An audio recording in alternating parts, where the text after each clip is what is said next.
All right. Hello, chat. How's it going? Hopefully well. Who needs Jensen Ackles anyway? You know, all I've seen from him, I've seen more than. Never mind. What have I seen him in? I don't remember. Hold on. I saw him in something, and it wasn't. What's it called? It wasn't. Super Alien Resurrection. That's where I knew him from. I knew it was from somewhere. But we're back with Lies of P. Is he in The Boys? I haven't seen much of The Boys, so maybe The Boys? I saw like 6 episodes of The Boys, about 6 or 7, something like that. So I don't know. I don't remember him being in it. But, oh my god, wait. How does that happen? And no one catches it. No one saw anything. No one saw a single thing. No one caught that. He was in season 4, and then I definitely did not see him in The Boys. That's why I didn't know he was in The Boys. God damn. I hate when I open these and my thumb goes like right in because the pressure was being a bitch. Or it just was trying to not let me open it. I only just remembered that I kind of wanted to steal False's bit where I do like 15 minutes or so of just chatting before I actually start playing the game. But I completely forgot to set up anything to do that.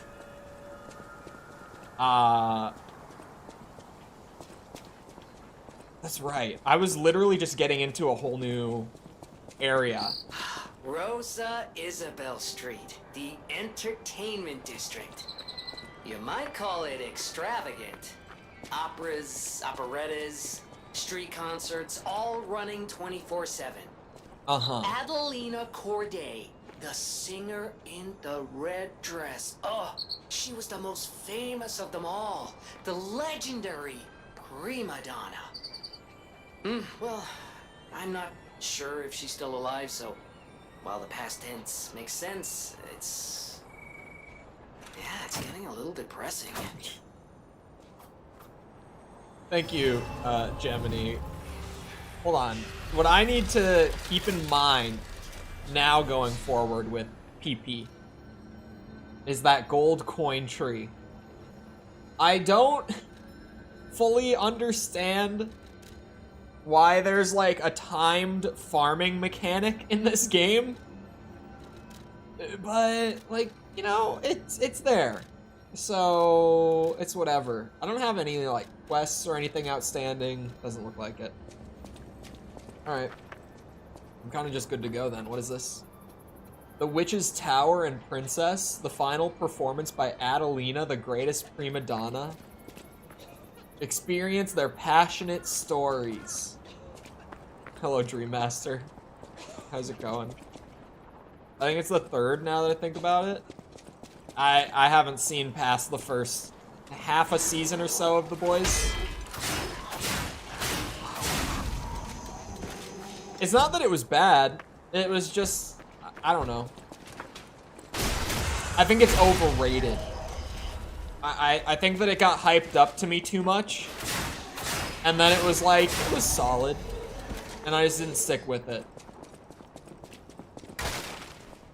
I think the hype killed it for me. I think it was one of those things. Kind of like Breath of the Wild. If Breath of the Wild hadn't been hyped up that much, then I would not have been so hard on it. But because it's everyone's, like, what's it called? Everyone's greatest game to ever exist, ever. I think I expected more. I think that's part of it. Lies of Souls. It's the best Souls-like. Not the best Souls game ever. But as far as other teams trying to like imitate the FromSoft formula, these guys, they've got the sauce that a lot of people are missing. The Witch's Tower and Princess, the comedy praised by audience and critics alike. The Estella Opera House will be presenting its grand finale. It's the last work of the best writer of Krat, Coppelius Compellin, as well as the last performance of Red actress Adelina Corday, the greatest prima donna of our time. The greatest adventure of an evil witch, a gallant knight, and a beautiful princess awaits you. Come join an unforgettable experience of laughter, tears, and thrills. Oh, there's a woman there. That's where the coughing. Breath of the Wild's not even the best Zelda. I would agree.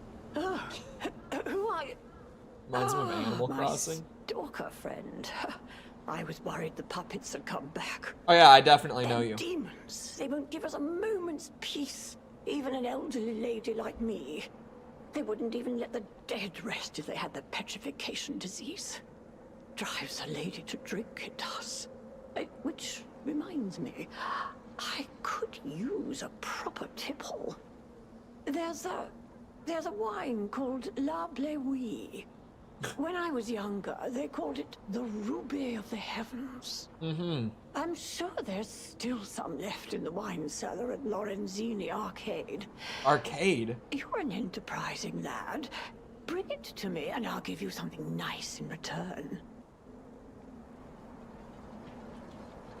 Remember, Lorenzini Arcade. A wine cellar. La Bleuie. La Bleuie. Any GBA game you love? Not really. Tetris? I had Tetris on my... I liked Pokemon when I was a kid. But nowadays... I really... I kind of just find the Pokemon games... boring. Even though I played the shit out of... like, Red. I had Pokemon Red when I was a kid that I played to death. So there's an arcade somewhere, I guess? What the hell was that? You hear that? It sounded like opera singing for a moment. Where's that coming from?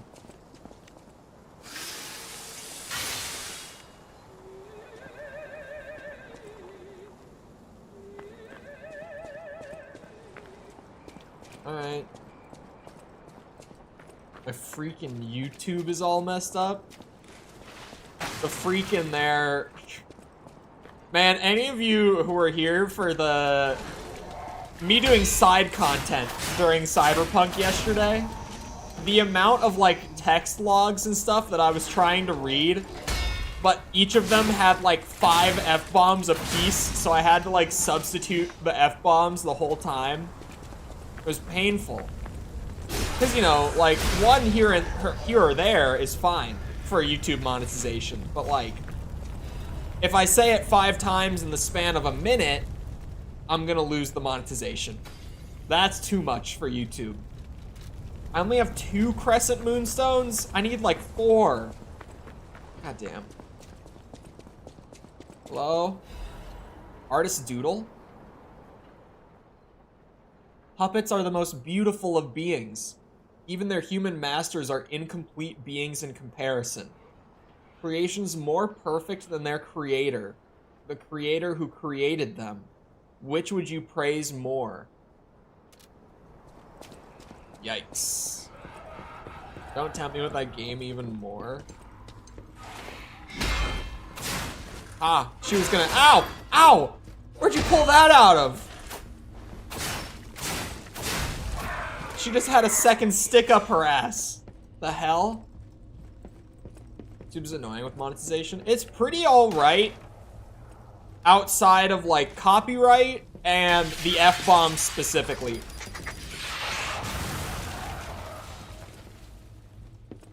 Okay. Oh, and there's another one. I can't even, like, damage them from a safe distance. Oh, Crescent Moonstone, though. Hello. I won't say no to it. Dropping Crescent Moonstones. Sharp pipe bullshit item.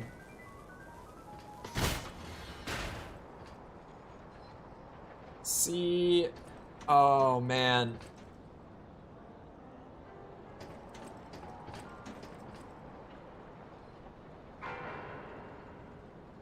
I don't know if that's the way forward or not. I'm gonna go do the drop down here, right? Can't die if you're in the menu. Social Blade says you make like 2K a month. Who? Jess's channel? Or my channel?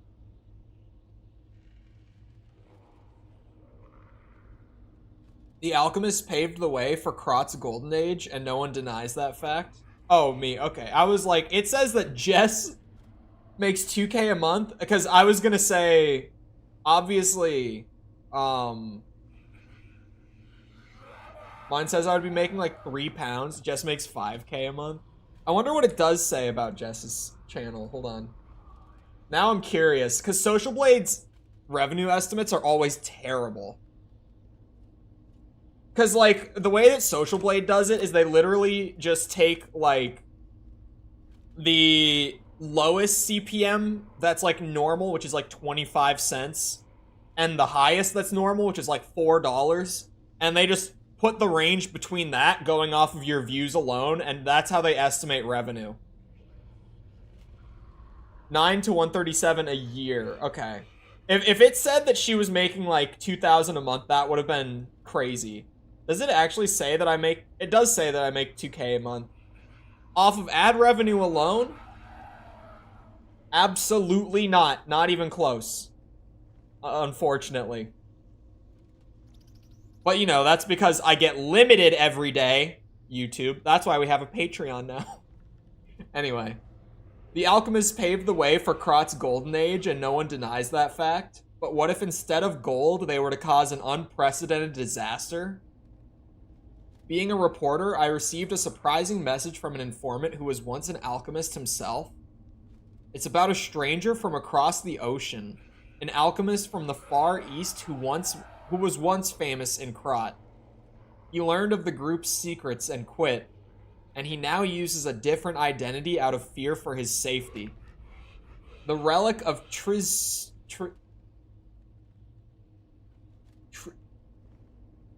You think I could find a pronunciation for that? Hold on. Trismegistus. Pronunciation. Trismegistus. Trismegistus. Trismegistus. Trismegistus. Trismegistus, I guess. The relic of Trismegistus is not just a simple ergo mine. That place is dangerous. My source claimed that the alchemists have an ulterior motive, one not for the benefit of the city, and that they have a very risky plan involving ergo. The conspiracy theory about how hundreds of people can die sounded preposterous, but the evidence the evidence provided had a surprising amount of credibility to it. So as a reporter, I spent months with the informer and was able to see the dark side of Krat. I intend to deliver my report for the benefit of the citizens. The rest is severely damaged. Publication of this text was banned for spreading false information and promoting social unrest. Additionally, reporter Maduro has been suspended indefinitely from our newspaper. We apologize to the citizens for any trouble. Uh-huh. Uh-huh. Uh-oh. Oh, they got freaky-ass baby bots now, too. That are very, very tanky. For God knows what reason. Says I could make 89 pounds a year. I'd take that. I was looking around on Patreon and found a car YouTuber who has like 1,200 plus members. It's some serious coin. Well, yeah, I mean, even like, just say that that's like 1,200 people at like $1 a month. That even is some serious coin, because obviously a YouTuber, that you throw ad revenue on top.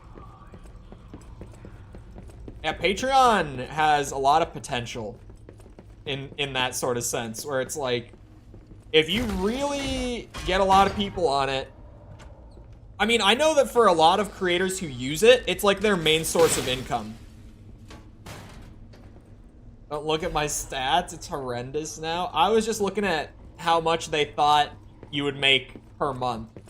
Because if it said like 2,000 pounds a month, then Jess would know firsthand how bad those estimates can be.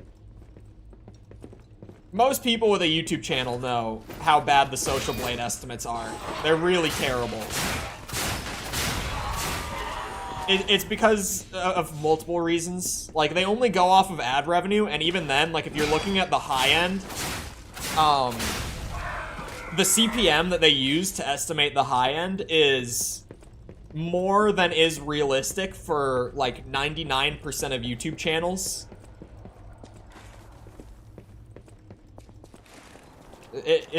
YouTube is kind of a pain in the ass with ad revenue, where if you want to make a living out of YouTube, you either have to get a shit ton of views, like a lot, like millions a month sort of views, or you need to be very creative about how you monetize it. You need to be resourceful with it. Does that just shortcut back to where I was before? This is the ladder that I hit to drop down. This is, okay. Thoughts on Pinocchio? Honestly, I haven't, like, watched the Disney movie since I was a kid. So this is the closest thing to Pinocchio that I've seen in at least a decade. Okay, could we... I wanted the free backstab. Oh, and you blow up when you die. That is so fun!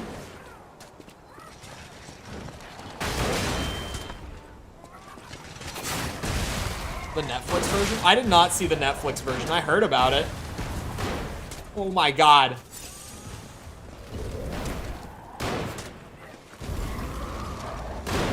Speaking of Patreon. Oh shit. It's a good time for me to remind everyone, not just with Patreon, but if you're interested in becoming a channel member, the lowest tier is now only $1 a month. And if you were a channel member before, at the $2 or $4 a month tiers, there's a good chance that you got reimbursed on your membership when the price change went through. So if you were a member, you might not be anymore. So double check. Smile. Please. I beg. Double check. I'm just gonna sit back here real quick and... There we go.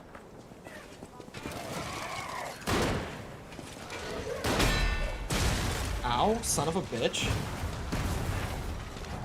Video game channels I like? I don't watch a whole lot. Like, not in the sense of, like, I don't have many channels that are, like, whenever they upload, I watch sort of channels. The closest to that, like, the channel I would say I watch most consistently is probably Avalanche Reviews. Right now. My husband is pleased. Yes. Most people, the tier of membership that they were at is now cheaper. So I think most people in that boat are pleased. But then also, while I'm on the topic, if you do go above the $1 a month tier, like even if you go up to the $5 a month tier, unless you just really don't want to use Patreon, I would recommend using Patreon. Because YouTube takes 30% cut, Patreon takes 5%. So... It literally is the difference between me getting like 70% of what you contribute and 95% of what you contribute. It's a big difference, is the point. I feel like you are going to be not very friendly. Oh, what a beautiful puppet you are. Oh no, she's quite friendly. I can hear your springs even if you try to hide them. Musicians have keen ears, you know. Would you like to sing for me like your friends? I have a feeling the sound of your cries will be especially sweet. Oh, maybe she's not friendly? Let's have an encore performance of pain for the Red actress, Adelina Corday. I dedicate this performance to my sister, Adelina! Who are you?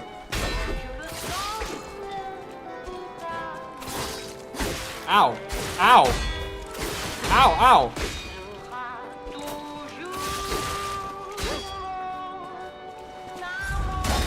Whoa, that one was freaky. That was just a guess on the parry, too. Twice? She actually parried me, like Dark Souls parry, not even this game's parry. Oh my god, okay. They don't do one-off on Patreon? I think, well, I don't know if they do it. I don't think they do one-off, like, I don't think they have a donation system like that. But I think that, Ryan, I know that you pledged on Patreon recently. Don't they have an option to, like, do one of the tiers, but not do it as, like, a recurring thing? Like, you just get, like, 1 month of it, and it doesn't set up as a subscription? I think you can do that. But I think that's as close as it gets. I play Silent Hill for October. Is it coming out in October? The remake of 2? Didn't see that, but I wasn't looking. I think they have something like that, at least. I'm not 100%, but I think there's something to that extent. Didn't see the yearly option on there for years, though. Yearly option. That's a thing that they do on Patreon? Oh, son of a bitch. But hello, Corn. Victory over a tough boss in Chapter 8. Okay, so there is a lot more lengthwise to the game. I was kind of confused, because I was like, the P-Organ tree goes up to, like, Tier 5. But, like, since I found Geppetto, Rosa Isabel Street has been, like, the latest area that everyone's been talking about. More likely to get one-offs than monthly at the moment. I would try it. The thing with Patreon, I was talking with False about it. I also don't know why. Ow! Oh, will I do a Silent Hill playthrough? Not for Halloween. I've already done Silent Hill 1 and 2 on stream. I do have a game that I want to play in October, though. I do have a game up my sleeve for closer to Halloween. Because I don't think it's very long, so it's going to be, like, later in October, probably. I'm not sure how long it is, but I think it's shorter.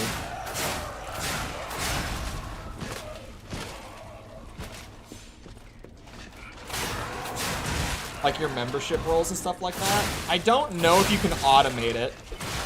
If you can, I just don't know how to. But sorry, what I was talking about, I was talking to False about it. And the only reason that she's not doing it is she's like, I don't even know what I would offer for tiers. Which is kind of the thing with Patreon that's like intimidating to set it up. Is like, you have to offer rewards for like each tier, right?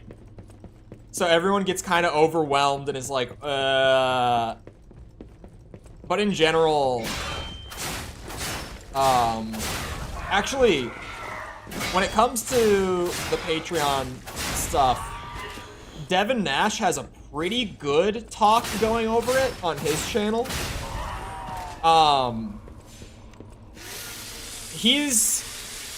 Devin Nash is like a marketing professional, like that's his background, prior to getting into like the creation industry. So some of his stuff is a little odd in terms of content creation that he says in that video, but he does put a lot of good stuff in that talk.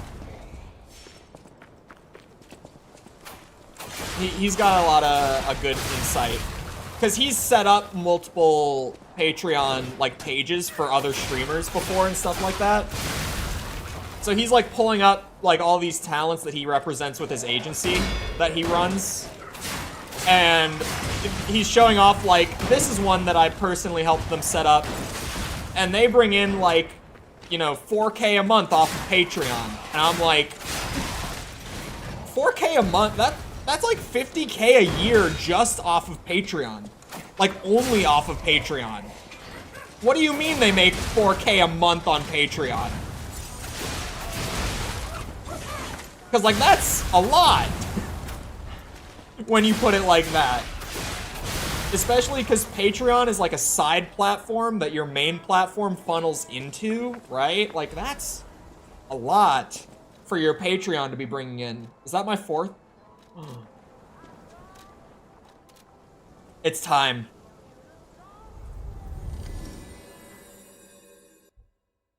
I finally found it. 11 chapters though, so I'm not even halfway through.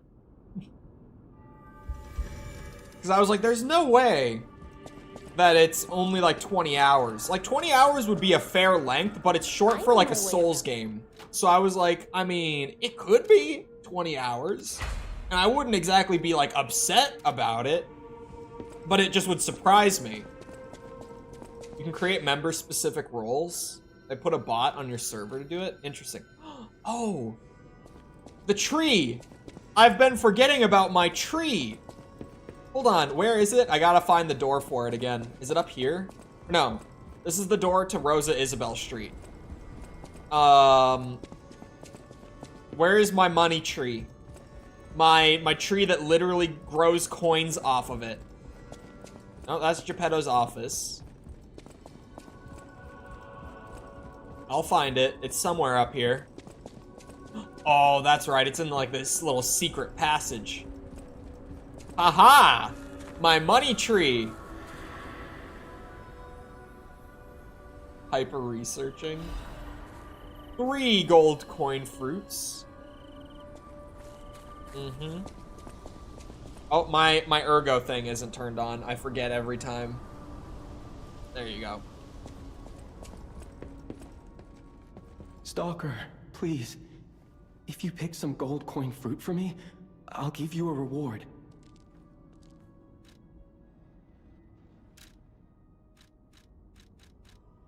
I don't know how good all of this is.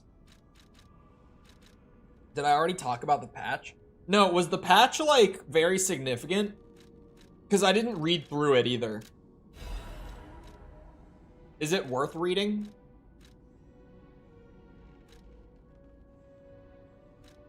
I feel like these two are the only two I'm really gonna use out of all of them, which is unfortunate. Massive? Hold on, maybe I should look at it. Now it's gonna transfer. Yeah, maybe I need to look into the Patreon shit on Discord. Because I offer, like, I have the thing set up for YouTube integration where you get the membership tiers already. I could just carry the membership tiers across using whatever else I would need to for Patreon. Massive adjustments to the difficulty of the game? Hold on. Decrease the health of certain field monsters. Increase the chance of breaking some monsters' stance and the frequency of stagger. Increased staggerable window time. So that's the groggy window, right? Like white outline window. Decrease the health of all 3 types of dimensional butterflies, of course. Increase the drop rate of moonstone. Decreased, oh my god, decrease the drop rate of star fragments. Bro, I don't even know how they thought star fragments were dropping at like a normal rate. Because it's insane. Increased drop rate of ergo and ergo rewards of certain monsters that appear after Lorenzini Arcade. Decrease the health of the... What? Of the... Oh, King of Puppets I haven't fought, never mind. They decreased the health of the Archbishop? They nerfed the Archbishop?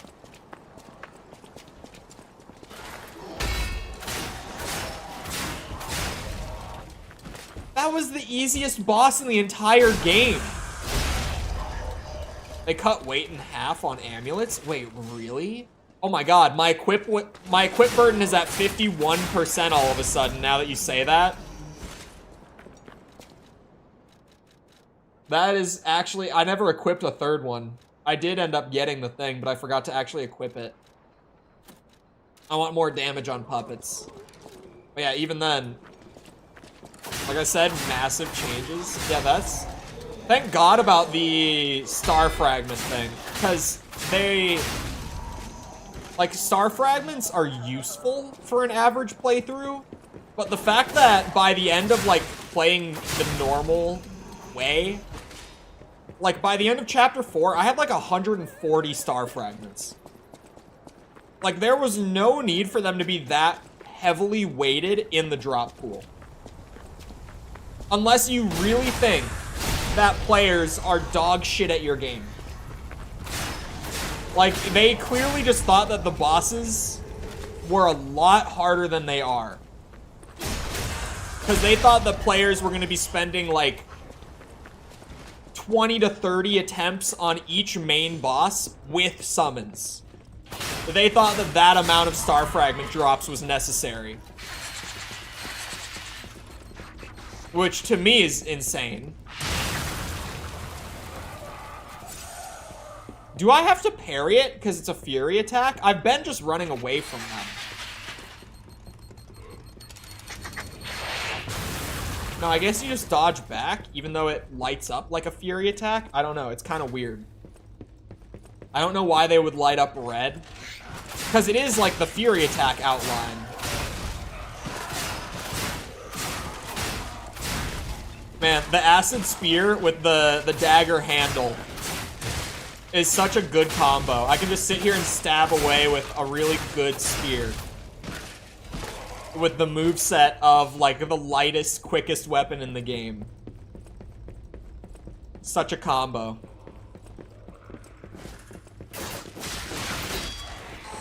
Unless you're terrible. Like me.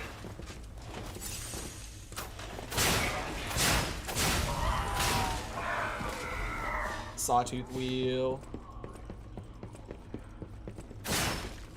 Otherwise, you have to run away fast.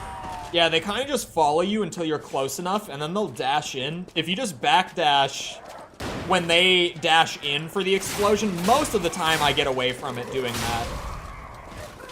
Not 100%, but most of the time. I might be able to kill them before they blow up. I don't know how their health is. I haven't tried it yet. Might not be the worst way. Son of a bitch. This little blockade that they've got here is so horseshit. Not even like funny Souls horseshit. Like literally just, yeah, we put 4 ranged enemies all in one big line. Because funny.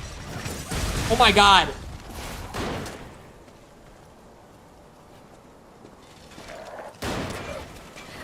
Like when FromSoft does stupid bullshit, they always do stupid bullshit without it being like actually just unfair. But that setup is really just, as soon as you get hit once, you're getting hit for like an entire health bar of damage. It's ridiculous. I have no heals for this boss. I have no heals for you. But at least I can grab the ergo. Where'd she go? Let's have. I dedicate this performance to my Come on, health bar. Where is it? Health bar, please.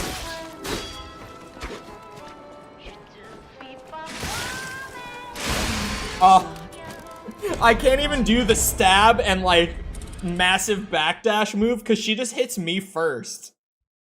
Bullshit.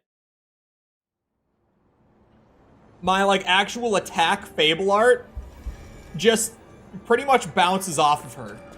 She's immune to it. Still on this boss. That was only the second run up to her. I took a lap to the hotel because I was able to upgrade my spear finally. But now I need an entire new type of moonstone to get +7. So we're probably going to be rocking the +6 spear tip for a while. If I find an advanced crank, we're in luck, though. Corn, is S scaling a thing in this game? I'm assuming it is. Because I have A scaling on my dagger handle right now. I'm assuming I can get it up to S, like with the cranks. Because if I can get S advanced scaling... Okay, it is a thing. I figured it would be, but you never know when one game might just be like, no, it's just, it goes like F through A. Or D through A, or whatever they might do. I don't know if it goes down to F. I've seen it in D. I've seen it go down that far.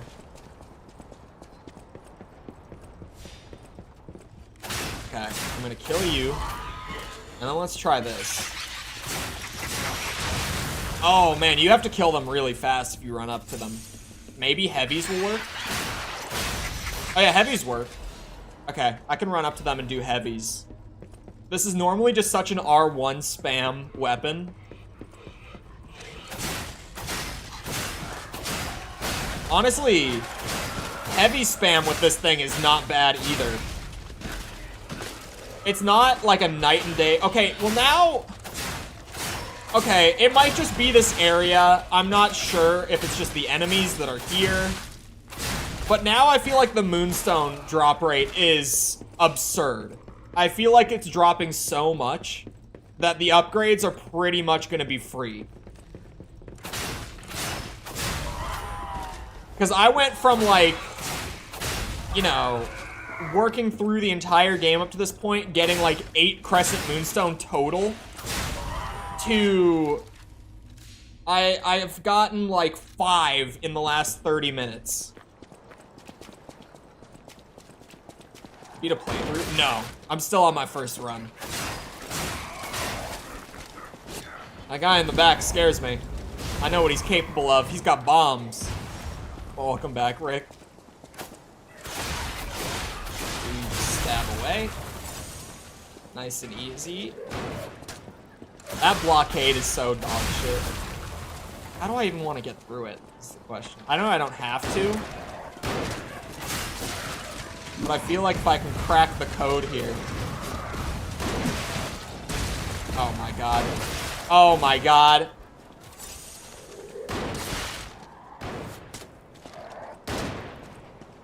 Come on. Over this way. They're not going to because they're ranged. They have no reason to follow me. This is so shit. I'm dead. What is that? I'm not even gonna mess with them. It's not worth it. That's just the worst encounter they could have made. Because yeah, they have no reason to go to you. You just have to run into a full line of bombs and bullets. So...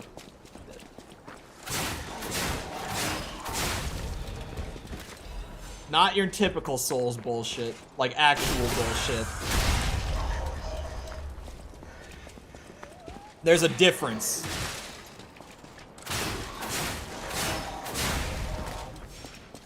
Zoom up here.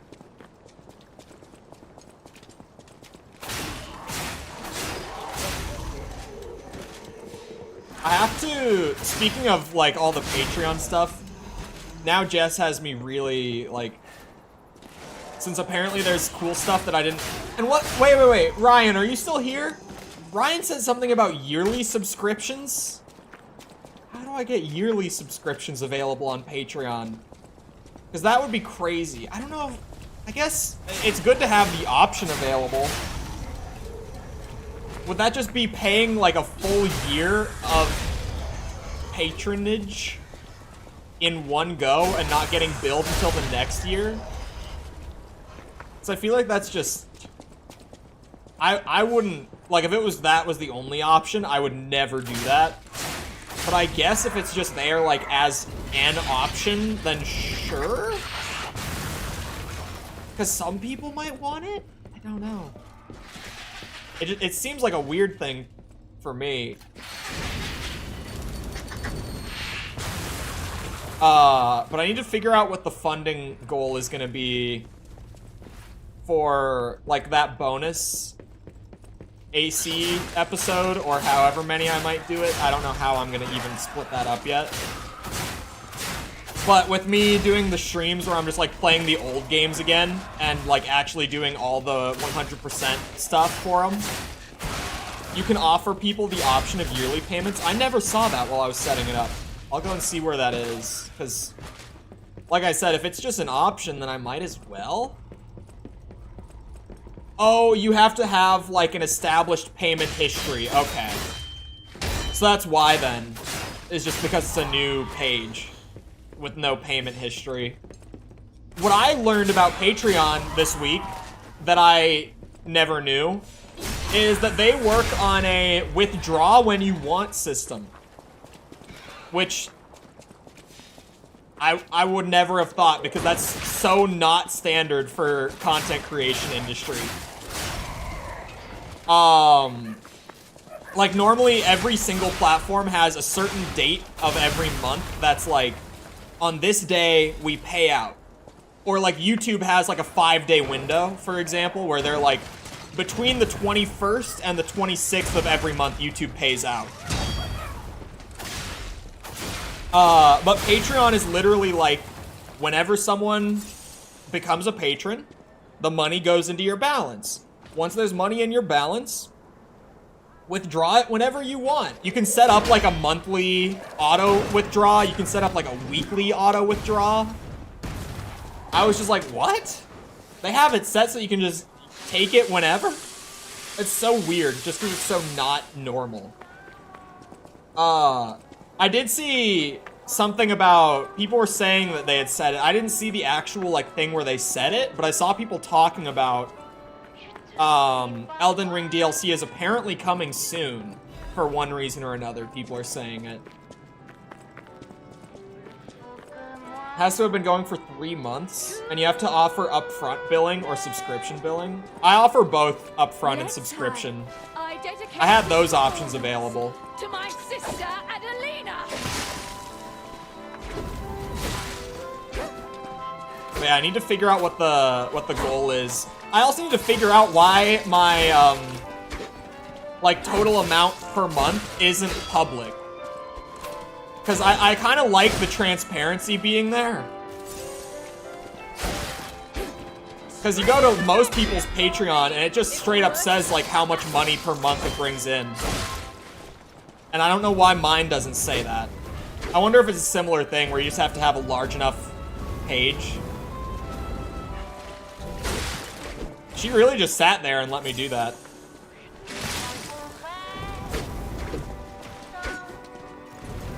Can I just flamethrower cheese this bitch? Is that an option? Look at her. She'll just stand in it. You stole my sister from me, rotten puppet! I didn't do that, man. Why are you just assuming that all puppets are the same, man? That's wrong of you. We've moved on from that in this country, white lady. We don't do that anymore. Well, at least not most of us.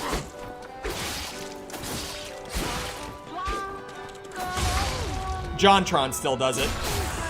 Oh, get you some.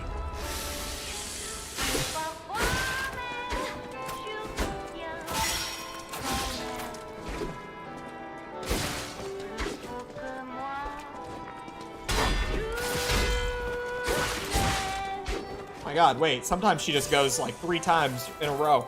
Oh, I'm out of Legion. I'm stupid. I knew that I was out, and then I just tried to spam her with it again. The upgraded firearm is great. I can't wait to max it out. Just because I only have the last upgrade left, and the damage on it is great if you can just sustain it for a couple seconds at a time. You can get some crazy damage coming out of this thing. Not like this.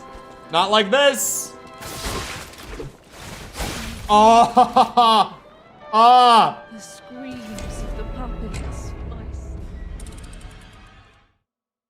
You have them on display by vault, so if there isn't anything there yet, then it might just take some time. Oh, I choked the shit out of that, dude. Oh, sorry, I didn't answer. How does it compare to other Souls-likes? What's it? I think this is the best Souls-like I've played. But obviously, when I say Souls-like, I'm not including FromSoft stuff. To me, Soulsborne and Souls-likes are two separate camps. So, like, I wouldn't say that this beats most of FromSoft's Souls games that I've played.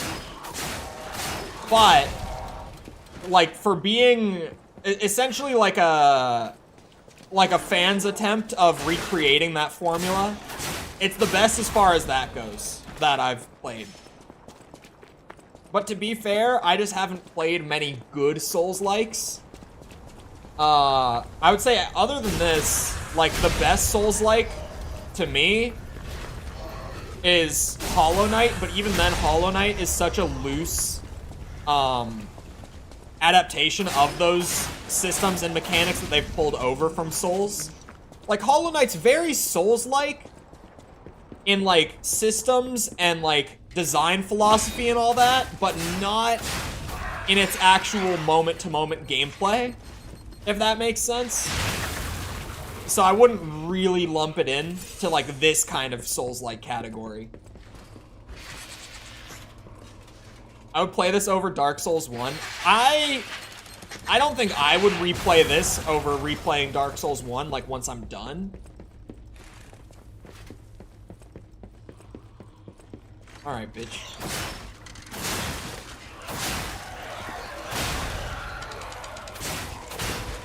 But Chole mostly says that just because this first playthrough has been nowhere near as special for Chole as, like, the first playthrough of Dark Souls 1. The first time you experience Dark Souls 1, it's really something. It's just such a unique experience, transcendent experience. My game of the year. Ooh. Over Tears. It's interesting. Interesting. This is planned. You guys see this? I almost said this something that I'm known to say. You see this coordination chat? You see them ganging up on me like this? This is so sad. Can we get some gifters from this? To make me less sad? Oh, damn. Didn't say it. Didn't say it. Didn't say it. Those are not sunglasses. These are sunglasses.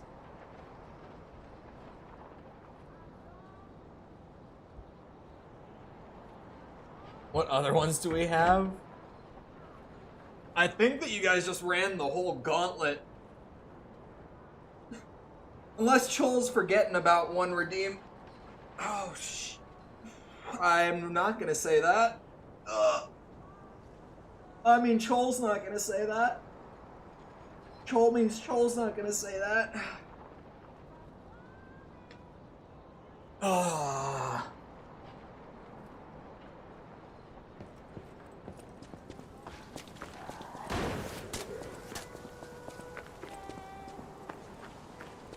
Push-ups are disabled. You...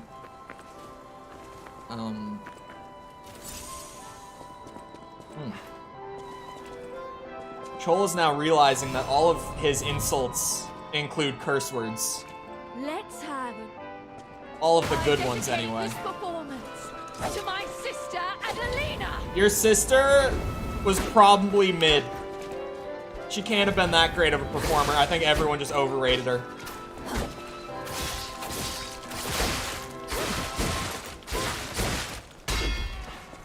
The stun lock there is insane. You stole my sister from me, rotten puppets. I was not Chole. Chole killed no sister of yours.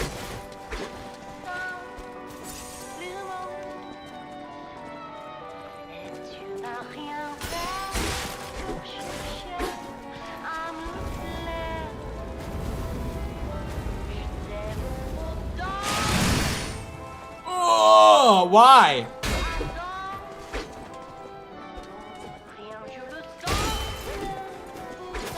You stole my sister from me, rotten puppets!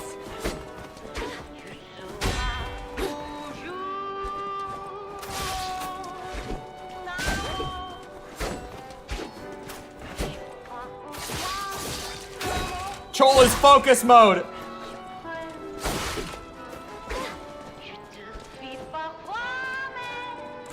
Chole is very quiet for this. This requires Chole's full attention. No thought, only stab. Stab and parry and dodge. Oh, if Chole could say some words right now.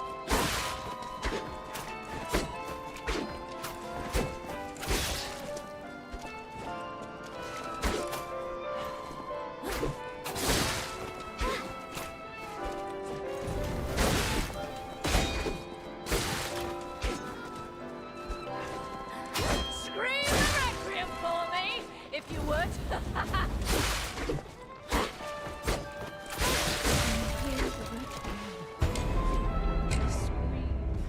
Mother smells of elderberries. What is that from? Haven't found it yet. Oh, you can find the white lady's outfit? It's a clean outfit.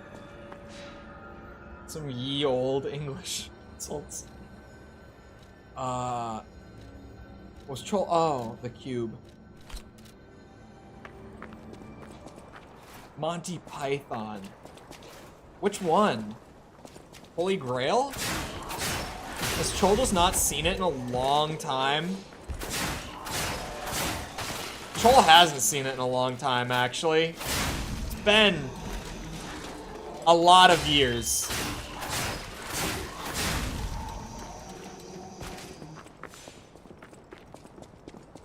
Oh! The guys in the castle. Okay. Okay. Yep, that's a good one. Crescent Moonstone. What happened? It's everywhere now. Chole is wondering what mechanics Korn might have been neglecting because Chole does not know what he's missing with this fight. But Chole's ass is getting beat a little bit. Just a little bit. Chole can't wait until caveman mode is over, so Chole's gonna be very careful with every single word that is spoken. Chole is paying a lot of attention to it.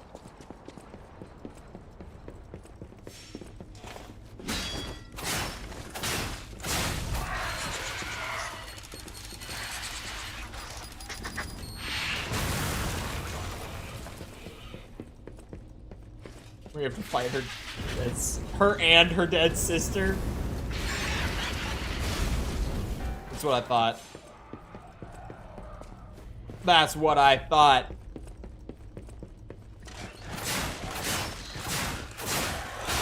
Stab the babies for the fable. Gonna need all the fable we can get.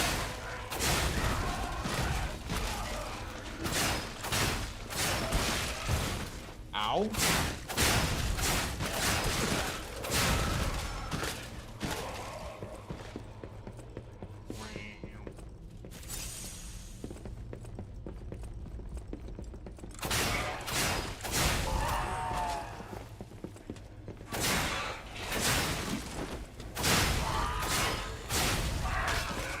Chole is wondering what the mechanics might be.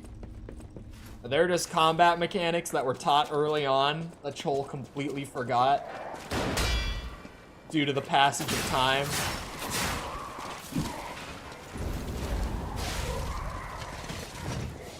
And neglect, of course. You...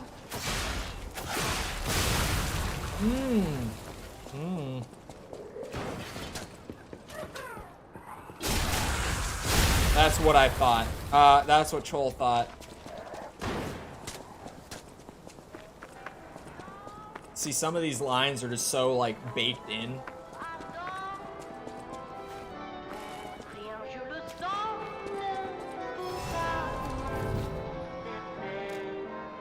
Wrong menu. Chole could scale stats. Or Chole could get good. Let's have it.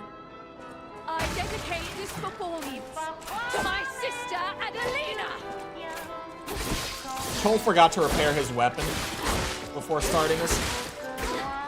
Hello?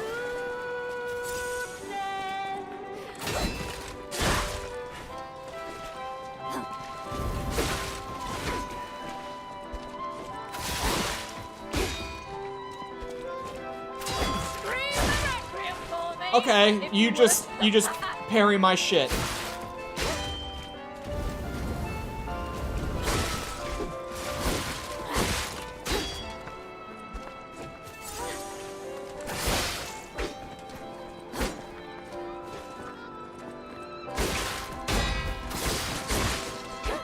You stole my sister from me, rotten puppets. Chole didn't do that.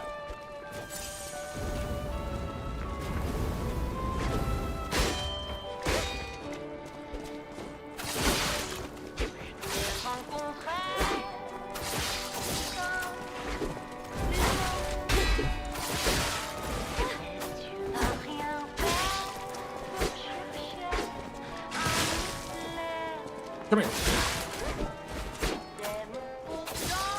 Scream a requiem for me, if you would.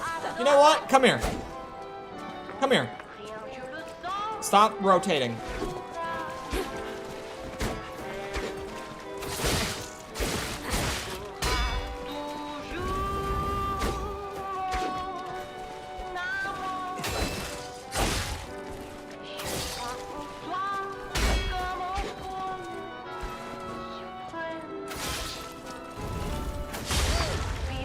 Get out of here.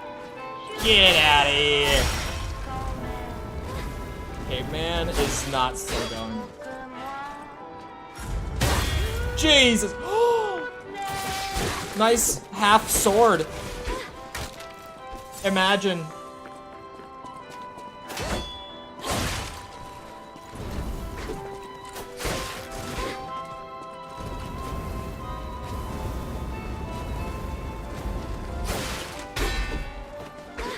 You stole my sister from me, rotten puppets.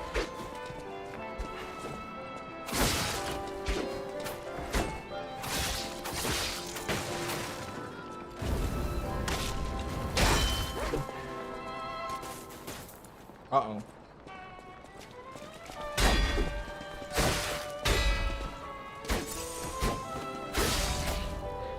Oh. I as your sister. As promised. We always match. Chole's pissed that caveman mode is back. Chole's taking a victory lap to the hotel. Grab a level or two. Grab some fruit from the great money tree. Whoa, not that one. Chole's also doing something he should have done before stream. It's done. I'll use my power. Please use your power to help me. Help Chole.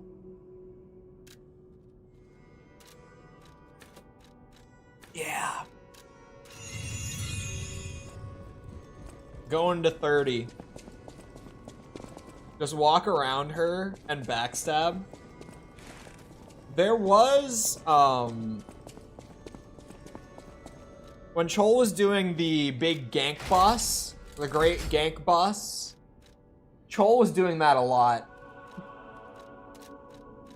Chole was doing a lot of just stepping and running around and what's it? Backstabbing. Chole's gonna try out the Aegis.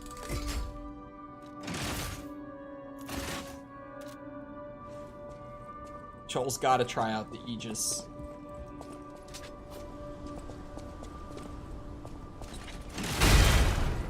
Yep. That's cool.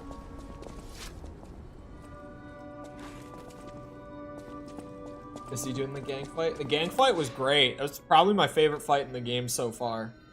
Oh, money tree. Pause. Money tree.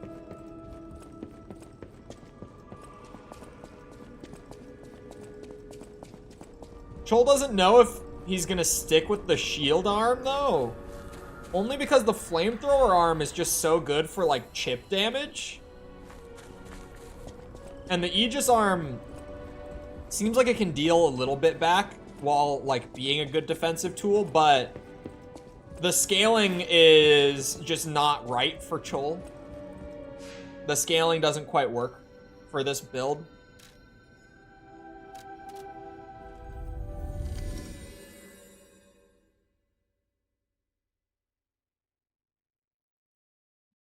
Quickly became my favorite fight pretty quickly. Good fight.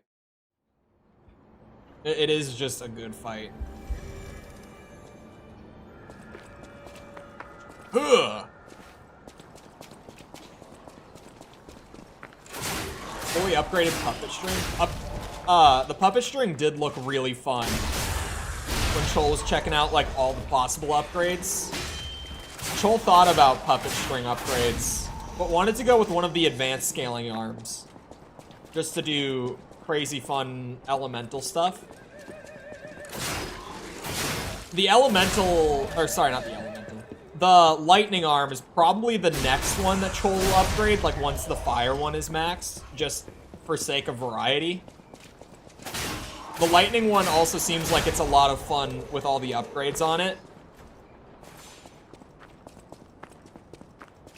Because it has stuff like charging up faster, if Chole's remembering right.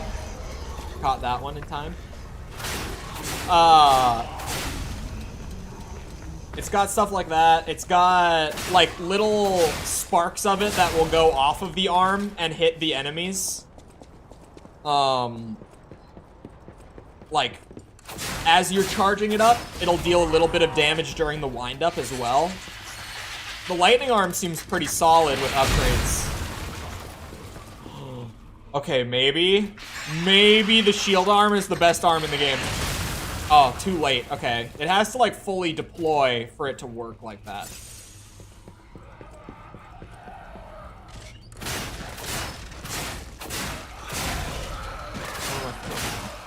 Chole thought the puppet string was great during the demo. Chole loved the puppet string.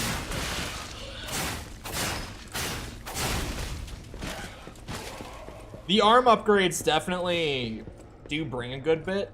The only thing that Chole would have done a little differently with the arm upgrades was like having two paths you could go down with each one, if that makes sense. Like having double the options in terms of upgrades, but you can only choose half of them, right? Like for each level, you get two options, but you have to choose one or the other. It would have just made the arm upgrades more interesting than just being like a binary. At level 1, it gets this. At level 2, it gets this. Like that sort of thing. But that's really it. The arm upgrades do add a lot to them. It just would have been nice to have a little more spice with them, I guess. Or Chole guesses.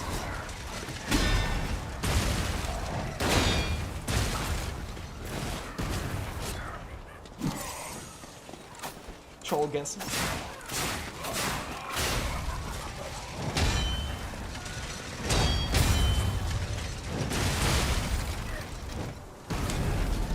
That encounter is so stupid. Gotta get the kids to bed. Alright, we'll see you in a minute, Jess. Shield arm is best in the game until they patch a certain interaction that's likely unintended. They didn't patch it, so maybe they won't. They might just not have gotten it to this, or gotten to it with this patch. Chole doesn't know what interaction is being talked about. So, who knows? Infinite perfect parries, what? Making your life very hard. Chole just wants to fight them. Obviously, Chole does not have to fight them, but Chole wants to fight them. Chole has the defeat all enemies gamer brain.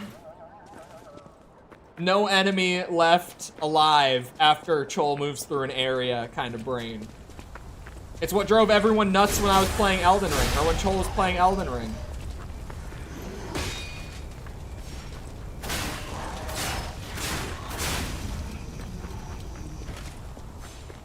Pull them out one by one. Oh, that would work.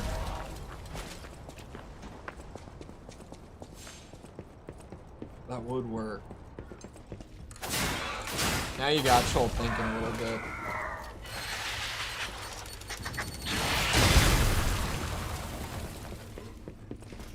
Come on. Right here.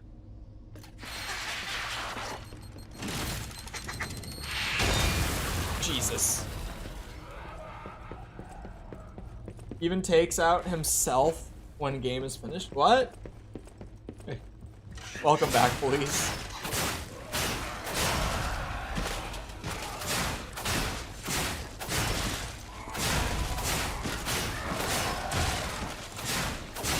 All 5 that I have in it. Hold on, okay. We're done with caveman mode. And no cursing, but honestly, the no cursing, once I do it for like 2 minutes, it's not that bad anymore.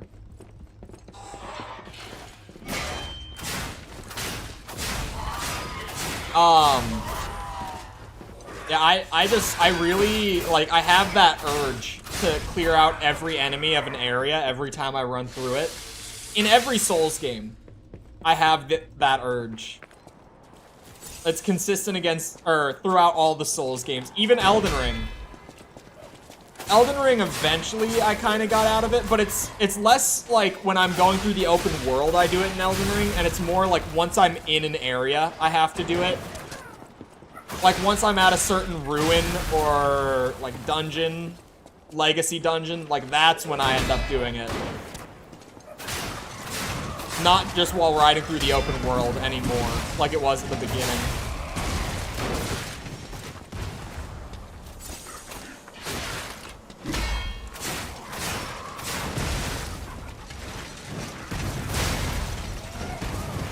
This is just such a stupid encounter. I'm shocked that I got through it so easily the first time. Because every other time I've run up and seen how terrible that is. 2 up to 7 and 1 in chapter 9 as of this morning. I'm surprised that this is taking your game of the year over Tears. Honestly. I still think my game of the year for 23, like on a personal level, is the RE4 remake. Because that, to me, out of every game I've played this year, is like... It's the most well-paced. It's the most entertaining in the sense of, like, just the moment to... Like, the combat, I could just play that game's combat for hours on end. Like, the combat is the reason that I played through it so many times. The variety in the weapon sandbox is so good. Like, it's just... chef's kiss to RE4 remake. The city of Krat decided to put an indefinite stop to the investigation on the disaster that took place in the Manad charity house, known as the Rose Estate. This way to prevent chaos caused by large-scale spreading of the petrification disease. Or this was, not way, my bad. This was. There have been no confirmed survivors so far. Too bad remakes can't actually win. They can. What do you mean? The petrification disease is a deadly epidemic, but this massive spread is unprecedented. The quarantine authorities surmise that the petrification disease caused the novel mutation. The novel mutation? The Menad Charity House, once a boarding school for kids from the slums, has until recently been home to the founding Menad family, many students and refugees. The leader of the alchemists, Valentinus Menad, has been confirmed to have passed during this catastrophe, and this will take a toll on the alchemists. Remakes can win Game of the Year. Like, RE2 Remake was nominated back in 2019. It was one of the Game of the Year contenders. Remasters and, like, re-releases and stuff like that are not eligible, though. So, even that, like, it doesn't matter what the game is called or, like, referred to as. It depends what it actually is. So, like, I remember, Demon Souls Remake didn't get nominated, and people were like, that's bullshit, this game should have been nominated. But it's because the Demon Souls Remake isn't a remake. It's a remaster. It's all the... Like, I guess the way to put it is that, like, the general gaming community is really bad at using remake, remaster, and re-release terminology. It gets applied in the wrong places so often. I'll use my power to that a lot of people are like, oh, well, it's a remake, so it should have been nominated. But it's like, no, that's a remaster. Like, the levels are the same. The gameplay mechanics are the same. Even the frame timing, the frame timing of every weapon's attacks in that game are the same as the original. Like, it's that level of faithful remaster. So, like, that one can't get nominated because it's the same game from 2009. It just looks prettier. The Demon Souls remake really... I call it remake whenever I mention it. But that's only because, like, that's just what we call that game. So, for the record, in case you haven't heard it before, I do call it Demon Souls Remake, but only because, like, that's what everyone calls it. Like, everyone knows what I'm talking about. I don't feel the need to go out of my way to call it something else, but, like, it is a remaster. Whereas, like, you know, if you want the best example of what is a remake compared to a remaster, look at a picture, or just look at, like, a gameplay clip of the original RE2 and the remake of RE2. And you'll see. A remake is like an entirely different game that uses the same, like, setting and story as the original. A remaster is, it's the same game, but it looks better. Final Fantasy VII is a great example, too, yeah. Where it's, like, completely different game. It just uses the same, like I said, like, story, setting, characters, that sort of thing. But, like, entirely different. Which is the most fun. I know that remakes are always a lot more controversial, like, in terms of fandoms. Because a lot of people are going to be upset that it's not the original game, and a lot of people are going to prefer the original game and be pissed at the remake for that.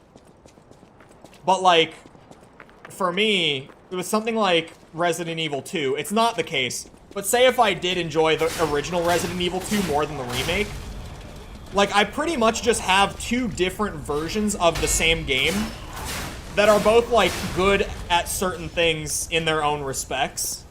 I find that way more entertaining than, like, Ocarina of Time 3D, where it's the exact same thing, it just looks different. Even then, I still prefer the original Ocarina of Time in terms of visuals, but that's just a weird nostalgia thing, I think. Or, like, Halo CE is the same thing, where it's just a remaster for Anniversary. But for some reason, I feel like the original Halo CE looks better. But for everything to stay the same. I don't... Like, I get why people want the same game again, but it just looks better. But at the same time, I really like having two different takes on the same game.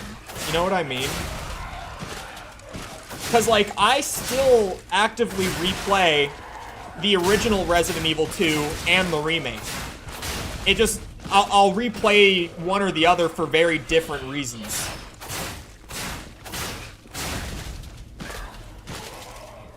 So I really like having the different versions. I think Final Fantasy VII is especially interesting, though. Because, like, the twist at the end of Final Fantasy VII that they're not just remaking the story. Like, even the story in the remakes of that game is going to be completely different. I think that's really cool. Doing, like, an alternate timeline in the remake trilogy, I think that's dope. I'd love a remake of Dark Souls 1 and Demon Souls. Like a full remake, like mechanical and everything.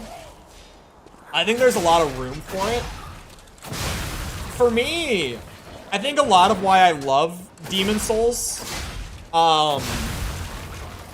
is like the simplicity of it, to be fair. Because like Demon Souls is like a 20-hour game where it's like strictly level based. The levels are super simple. The boss fights are super simple. There's no like weapon arts. There's, you know, you get a weapon that has R1, R2. And like that's the moveset. Like there's something appealing about the simplicity of it for me. And it's probably why I replay it so much. Oh my god, I just get stun locked in, man. I'm gonna grab the puppet arm.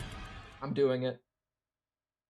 Remake the crap that everyone can agree on. Oh, yeah, it's got some wonkiness. I've never cared about Final Fantasy. I've still only played the very original one. So I also don't have a horse in the race with Final Fantasy. Resident Evil 2 was like the second game I played in my entire life. And the first one was Resident Evil 1. So that one I do have a horse in the race. Like I'm easily someone who has like some of the most nostalgia for the original Resident Evil 2 you'll ever meet. And I still will tell you that like the remake of RE2 on the whole is like better than the original. I think there are things that the original did better. But if we're talking about the entire product, the remake beats it out. For sure. And RE1. RE1 was the first game I ever played in my entire life. But the RE1 remake is just a far better version of the actual PS1 version. That one is way more night and day, though.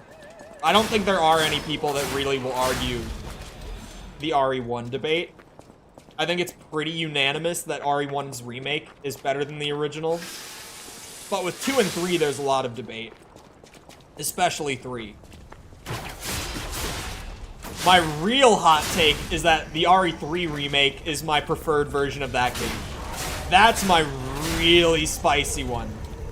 Like, super spicy.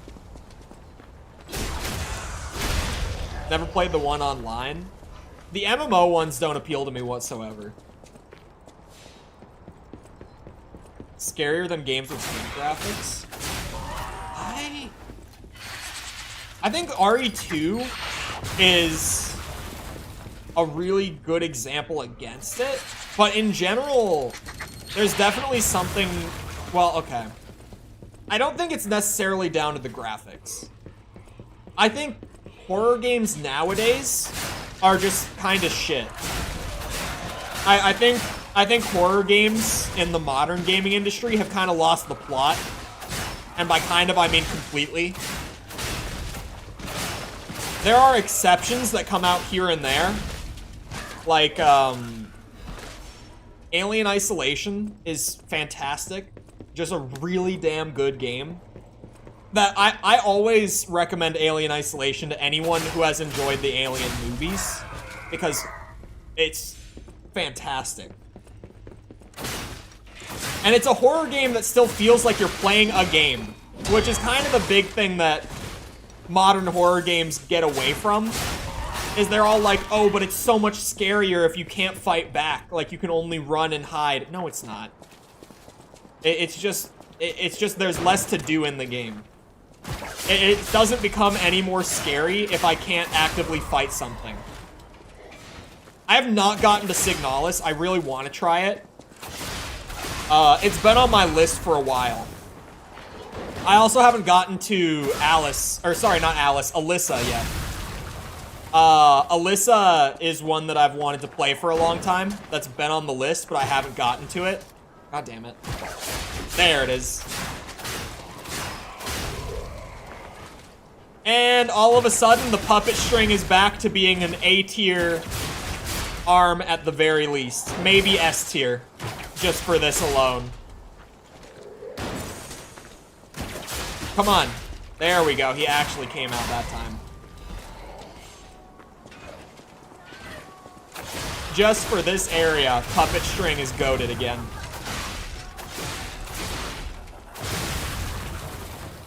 But yeah, I've wanted to give Signalis a run. I've wanted to give Alyssa a run. I'm trying to think. There's a couple other, like, indie survival horror games from recent times. I heard Amnesia the Bunker was actually amazing. Which is weird because we've all kind of universally agreed that I mean we as in like the gaming public as a whole, that the Amnesia games are kind of shit. But everyone really loved The Bunker. The one that came out like early this year. So someday I'll get to that one too. Oh, you're walking about in a place like this. You must be a stalker. Can I ask you a favor? My wife's body lies on Rosa Isabel Street. There was a fire, and I couldn't reach her through the flames. Oh. I know she's gone, but I hate to think of her just lying there. Would you bring me her belongings? Then I'd have something to remember her by. Thank you. Small kindnesses like this give me something to cling to. Her body is on Rosa Isabel Street. She used to look so beautiful in her black dress. I miss her so much. Every day is harder than the last. Please, bring me her belongings. Okay. I love Dead Space. Well, okay. I was gonna say you will not catch any Dead Space slander here. That's not true. You will not catch any Dead Space slander on this channel unless we're talking about Dead Space 3. Then I will slander it. But even like Dead Space 2 went way more action heavy, but without like losing what made Dead Space fun. Dead Space 2 might even be my favorite of the bunch outside of, okay. Maybe not, because the Dead Space remake was just so, like, it's just the original Dead Space, but better. So that one is like, oh, maybe. Out of the original 3, though, I would probably say that 2 is my favorite, even though it lost a lot of its survival horror roots, which were already kind of shaky to begin with in the first one. But Dead Space 2 is just so damn entertaining.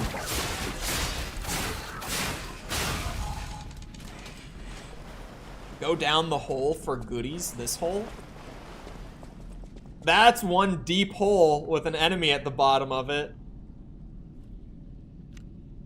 Well, if you're telling me there's goodies...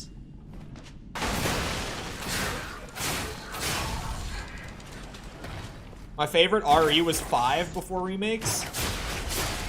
It's a bad take, but what I will give you that no one else on the internet will say, but I'm brave enough, I got the balls of steel to say it out loud on the internet. Resident Evil 5 is just Resident Evil 4, but better.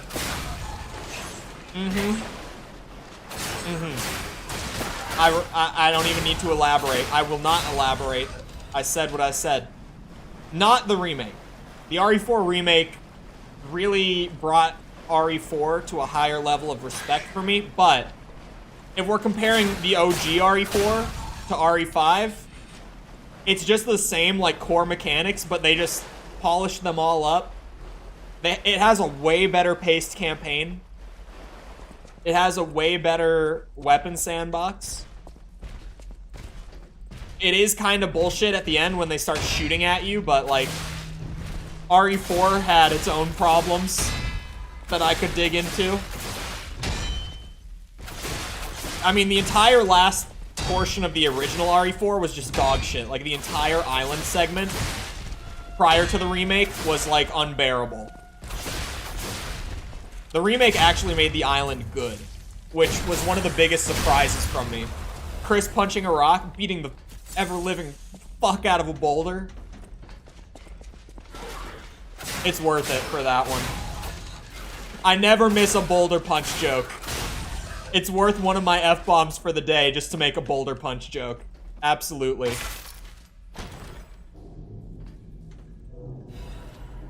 Ooh, quartz. Oh, Corn, do you know, when you invest, like, quartz into stuff,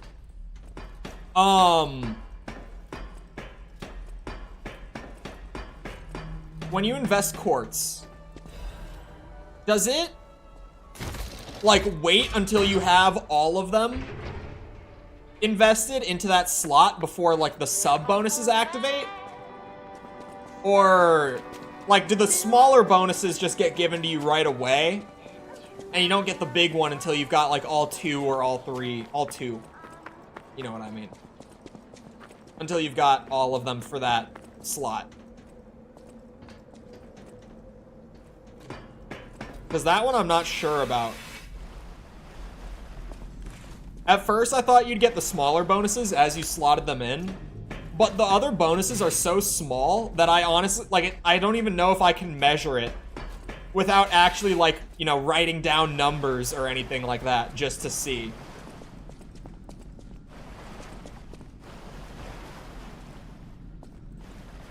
I think you get the sub one when you lock it in, but not the big one. Okay.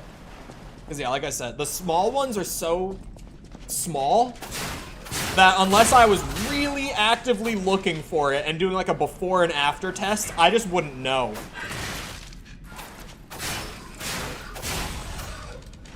I know that the big one you don't get until all slots are fitted. That one's very easy to know. Because like one of the first ones I grabbed was the 4 slots of Fable. And yeah, when I slotted it in, I think it was literally the first one, and I was like, wait a minute, where's my new slot?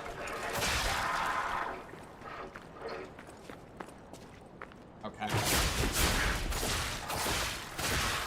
If I'm rocking the puppet string. Alright, whoa, whoa, whoa. I need to do another Resident Evil tier list and piss people off with it. Every time I put my tier list together for Resident Evil, it makes people so angry. Oh, or my Halo tier lists, man.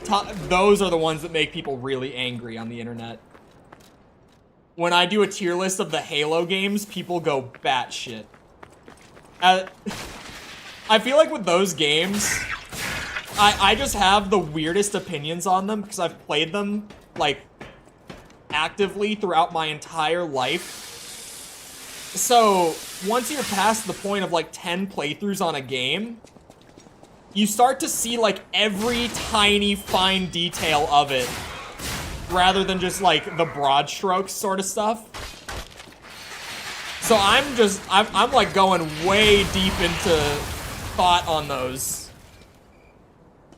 And yeah, those lists come out really weird. They gave Fable Arts hyper armor, thank goodness. Not all of them, because mine doesn't.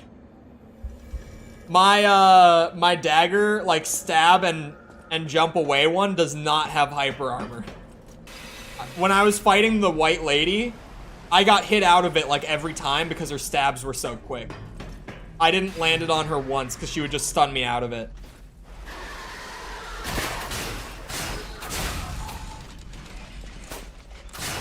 Well, that's probably just because it's like a dagger moveset, right? Like it's just super light weapons.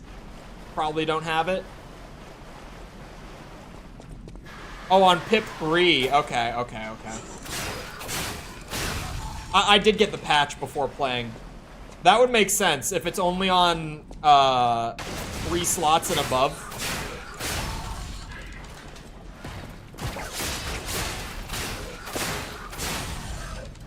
I'm surprised that YouTube lets you say dick. Ow! What a bitch! Get over here. Was he throwing shit at me? He probably is. We're in like a sewer.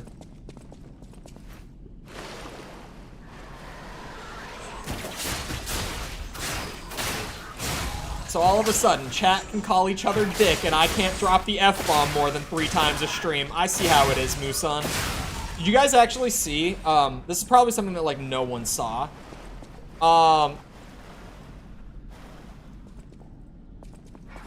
That one, it held. I'm so confused. I'm so confused. I don't know. I don't know. And that one got held. But not the letter. No. The letter R is my bot because YouTube will let you say the letter R on its own, which led to people dropping N-word spam in chat by just spelling it out one letter at a time. That's why I have the bot set to time you out for some individual letters, is to prevent that from happening again. I can say it. Well, yeah, mods can swear all they want. It won't auto hold mod messages.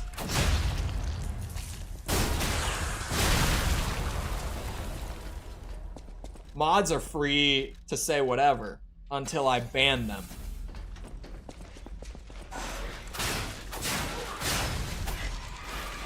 Ugh.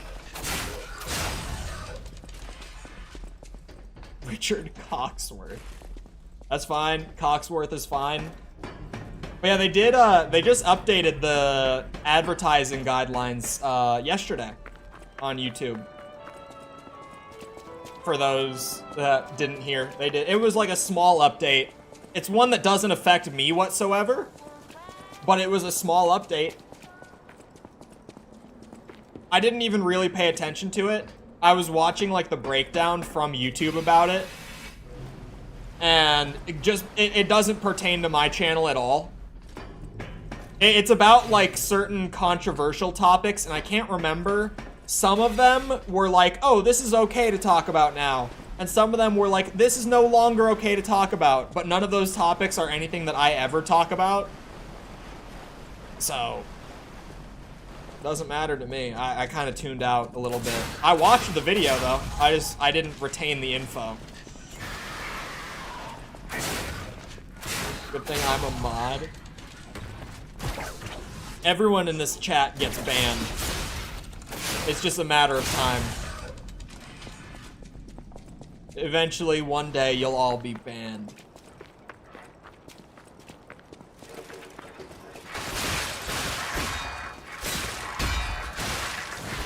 Ow, ow, ow, ow, ow! Why is episode 2 on the worst list? Because that would be my vote. Because it's dog shit.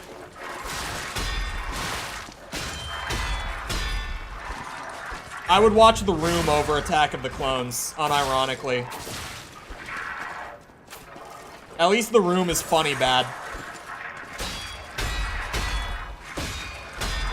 Attack of the Clones is just like a quadruple dose of melatonin.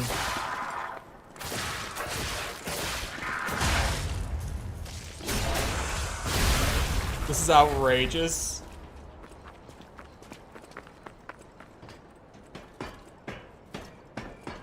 Cole getting all dictator in here. Yeah, all you gotta say is one criticism against me and you're gone. It's not allowed. You say skill issue, banned. Never to be seen again. Never to be seen again. How many comments on question of the day are people just saying the entire sequel trilogy? How many people? All hail Chole Caesar? Exactly. That's the only thing you're allowed to say in this chat.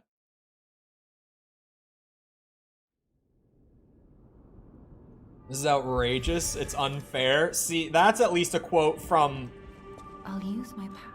The most well-written movie of the prequel trilogy, which is, you know, like comparing poop to shit, but it's something.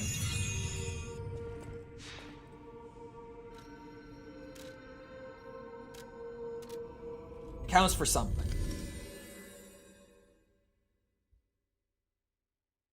I won't let the prequel hate die. I like the prequels. I like them. Don't get me wrong. But I will not let the Star Wars fandom forget that, like, pre-2015, people were happy that George Lucas sold the franchise to Disney specifically because the prequels were so bad.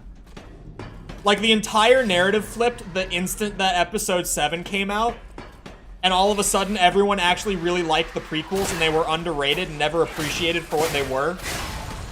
But I will not let people forget that the entire Star Wars fandom wanted George Lucas gone because they thought the prequels were terrible. Until, like, literally just within the span of a month of Episode 7 coming out, it completely flip-flopped. And everyone all of a sudden loved the prequels. I won't let it die. With that beard, you look like Ewan McGregor. Really? I feel like I look less like Ewan than I normally do. With my normal beard, like the one that I would typically have, I look way more like him.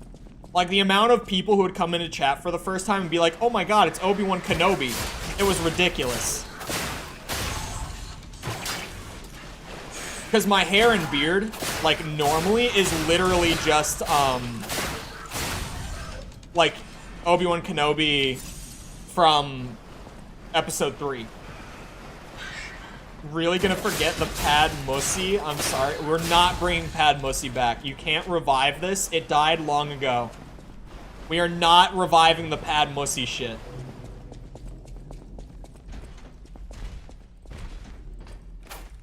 Let's just say the bar was tremendously lower. No. People, like, actually do love the prequels now. It's not me exaggerating. Like, people actually are like, oh, the prequels, we just never understood them for what they were. The writing wasn't even that bad. The dialogue was fine. It was like a full narrative shift the day that Episode 7 came out. It was crazy. And I always liked the prequels because I grew up with them. Like, you gotta remember, I grew up in the 2000s. So, like, genuinely, like, I grew up watching them and never knew that people hated them at the time until I was older. But then, I seriously, like, Episode 7 just flipped all of it. It was crazy. I think they love them out of spite for Disney. No, Sepper is completely unironic about it. He thinks the dialogue is great. I was in my dad's balls already preaching to people about how underrated the Phantom Menace would be. I do think the Phantom Menace is underrated. I don't think it's great, though. Somehow Palpatine returned. Okay, but here's my thing about Episode 9, okay? I think that Episode 9 is the worst movie. Let me be very clear before I say what I'm about to say. I think it is the worst Star Wars movie. Maybe. Okay, wait. I think it's the worst outside of the Clone Wars movie. The Clone Wars movie, to me, is probably, like, objectively the worst Star Wars movie ever made. However, comma, if I'm talking, like, the mainline movies, Episode 9 is the worst one. But Episode 9 is funny bad. Like, you can watch Episode 9 and just laugh at it and think that it's stupid. And, like, it's actually a good time. Like, I watched it with a friend who had never seen it before, who's a huge Star Wars fan. Like a year ago. Not a couple, like last year. And we just, like, sat there on the couch, like, laughing with each other about how stupid the movie was, and we had a goddamn blast. It was such a fun rewatch because we just enjoyed it for being stupid. And it was great. Like, if you just watch it as, like, a fun bad movie, it is genuinely so fun bad. And I will always give Episode 9 that, even though I do definitely think it's the worst movie. Outside of the Clone Wars. The Clone Wars movie is terrible. But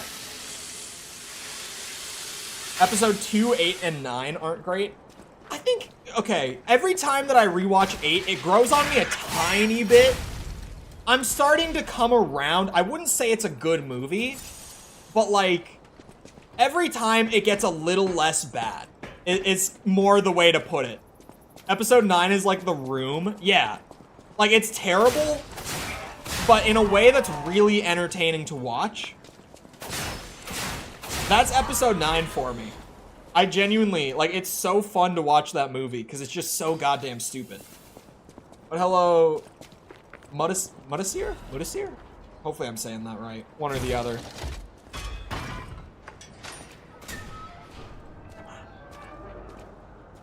Crazy to think 9 came out literally right before COVID. It did. It was like 3 months before, right? Wasn't it like December 2019? I remember seeing it in theaters and just walking out and being like, man, what did I just watch? I also remember I saw episode 9 on opening night. So, and if you've heard, for my non-Americans, thanks to the internet, you probably already know this, but let me remind you that in the United States of America, if you go and see a movie that's like as much of an event as like a new Avengers movie or a new Star Wars movie or something along those lines, the theater is loud.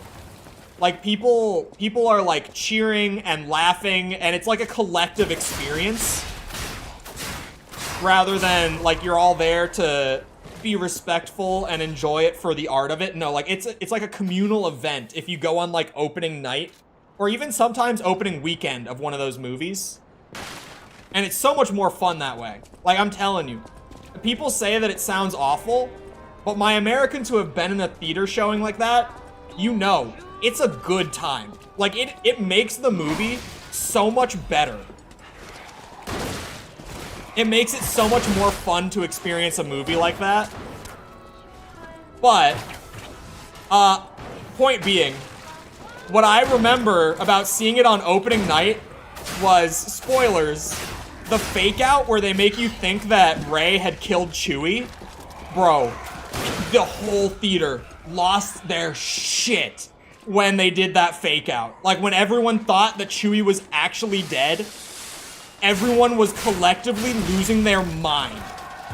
It was so fun. And then, when Chewie was revealed to still be alive, whole theater erupted into cheering. It was so funny.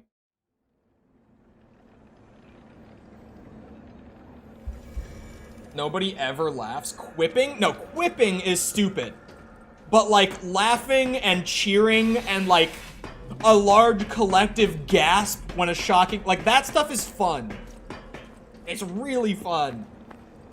I'm really liking your AC series. Thank you. Working through 4 right now and many thoughts. But appreciate it. If the theater reeked of Cap, that was like the memorable moment of seeing that movie for me.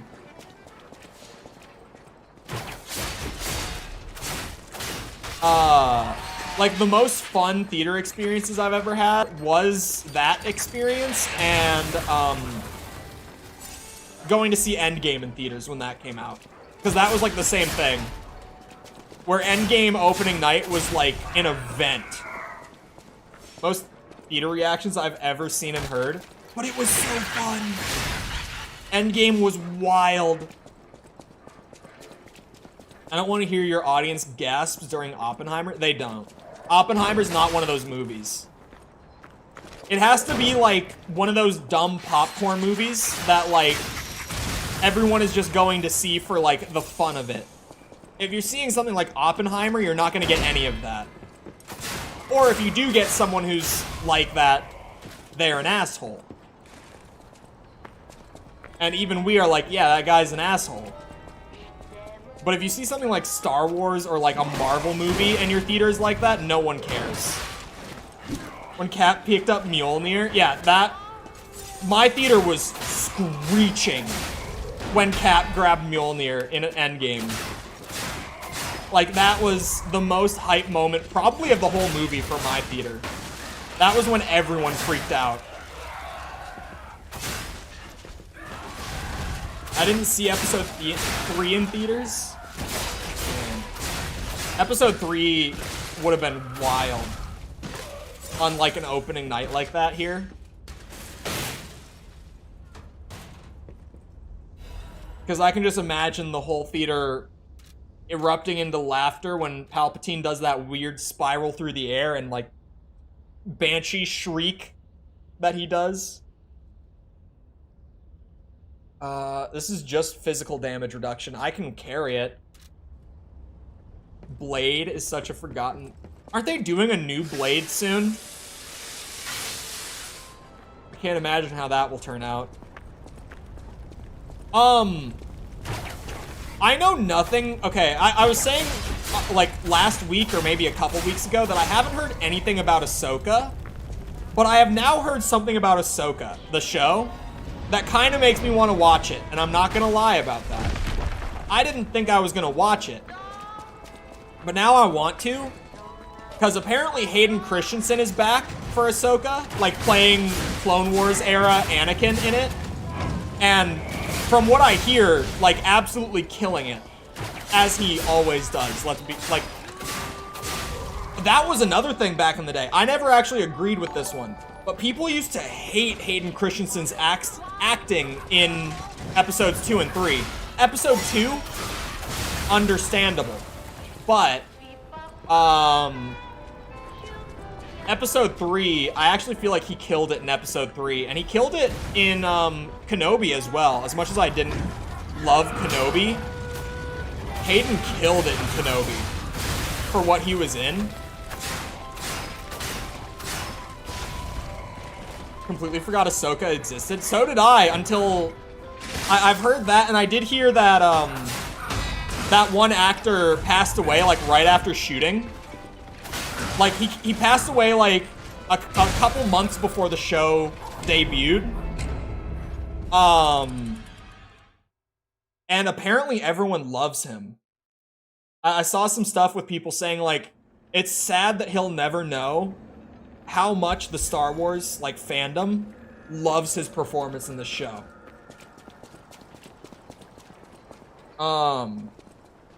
But thank you for the sub, Giancarlo. Sorry, I was on a tangent.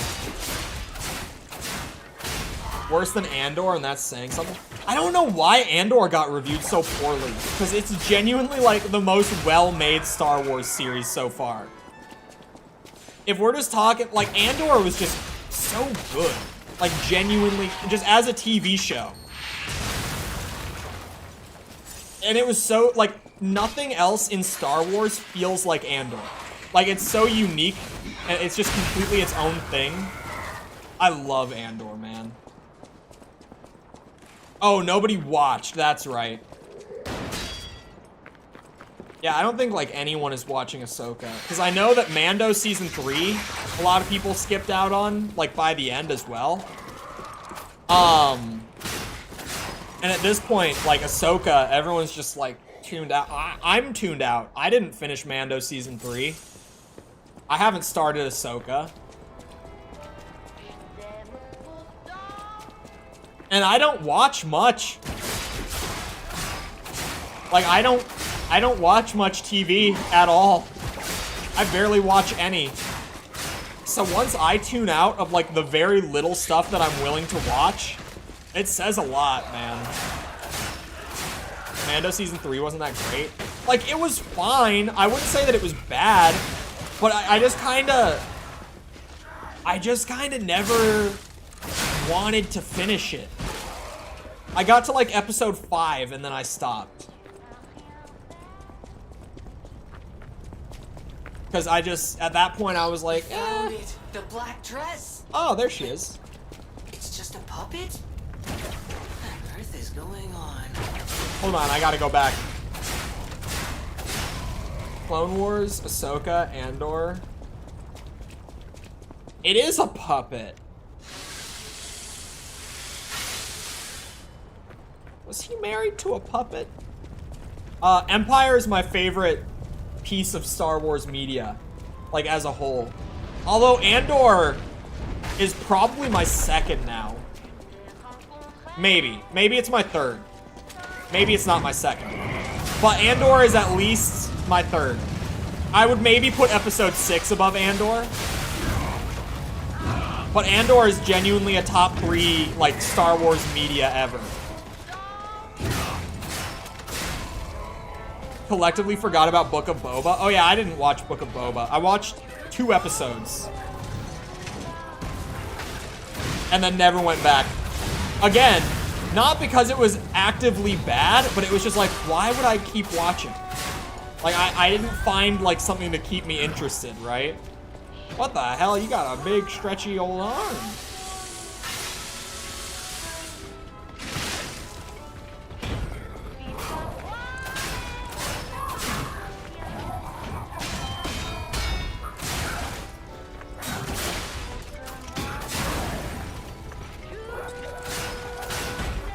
I wish I had my flamethrower arm right now. I could mess his shit up.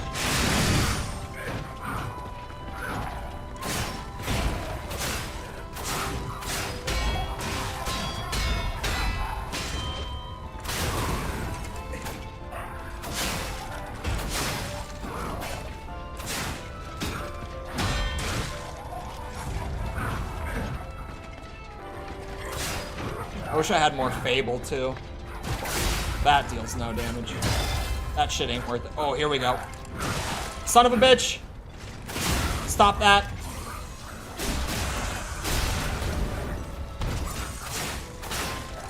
Stop.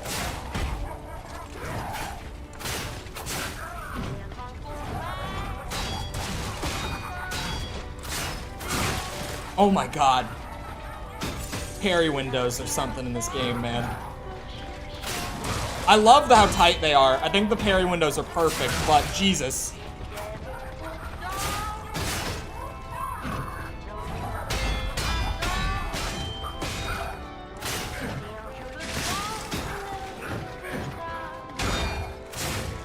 Oh no! I threw! Alright. How far behind am I? Isn't there a Star Wars movie coming in 26? I don't know if we know much about that movie. I don't even know, like, if it is 26, that sounds reasonable. That sounds about right. I know that Taika Waititi's on it. Which, if you know me, you know how I feel about that already. I really don't like his stuff. But I know that the next, like, mainline film is not gonna happen. It's the main, like, it's the next, like main Star Wars film. It's not like one of their random side projects. It's like their next big one. So I think that one will happen. Because I know that they do keep, like, greenlighting and canceling a lot of stuff, but I think that, out of everything, is the most likely to actually go through, if nothing else.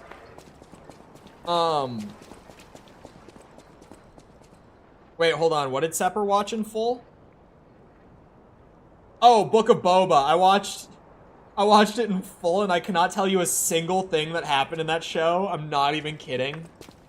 I have things like that sometimes where I manage to get through the whole thing and I take away absolutely nothing. And I just am like, huh? Oh, shit. Funny that the first 3 movies were not called episodes before prequels came out. Well, yeah, because originally, I mean, there's the whole lore behind, like, original trilogy and prequel trilogy, right? Where, like, Lucas really just wanted to make, like, one 10-hour movie originally, and he had, like, the whole outline for everything from the prequels to the end of the main trilogy on that original script. It was just an outline at the beginning when he was starting to, like, pitch it and stuff. But he had, like, the big plot points outlined from, like, Phantom Menace to Return of the Jedi. And the producers who finally gave him, like, not a full green light, but gave him something, they were like, okay, we can do this, but we need it to be like a standard length movie. We can't make this giant ass movie. And he was like, all right, I'll just take this part because I feel like this is the best part to, like, start on at the very least, if I can only use some of it. And so he started at A New Hope. And then made the trilogy. It was big. Finally decided to go back and make the rest of the story. Favorite Star Wars game? Anyone who tells you it's not Knights of the Old Republic has a bad taste in video games. If that's not their favorite Star Wars game, they have bad taste. Everyone knows it. No debate. Not a single debate. Have you seen What We Do in the Shadows? I haven't seen that one. I saw something of his that wasn't Thor, but I really don't like his Thor movies, including Ragnarok. I think Thor Ragnarok is shit. And I'm not afraid to say it because it's shit.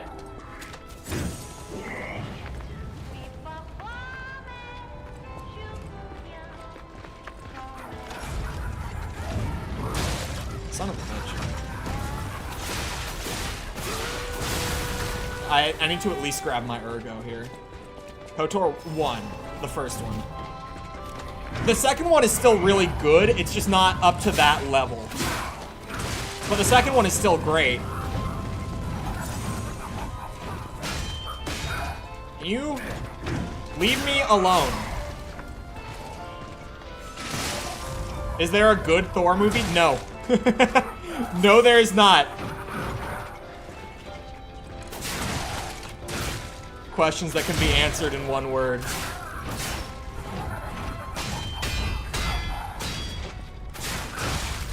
That last attack, every time, I never remember that he's gonna throw a swing at the end. Kathleen Kennedy's contract is up and they're gonna finally bring in a new head and they'll wipe the slate clean and start over. Honestly, a new Star Wars continuity? Hear me out. Star Wars reboot, chat. Thoughts? Like, we keep the basics that we all know about Star Wars, but we reboot it.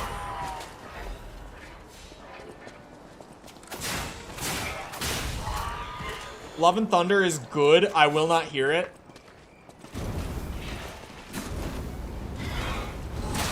Man. They pay people to say shit like that, Sepper. You can't be saying that for free. They pay people for that. Come on now.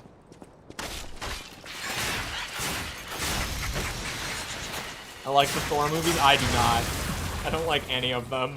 I wasn't paid? Sure you weren't. Sure you weren't paid. I'm convinced anyone who says that is a paid actor. There's no other way, no other logic to explain it.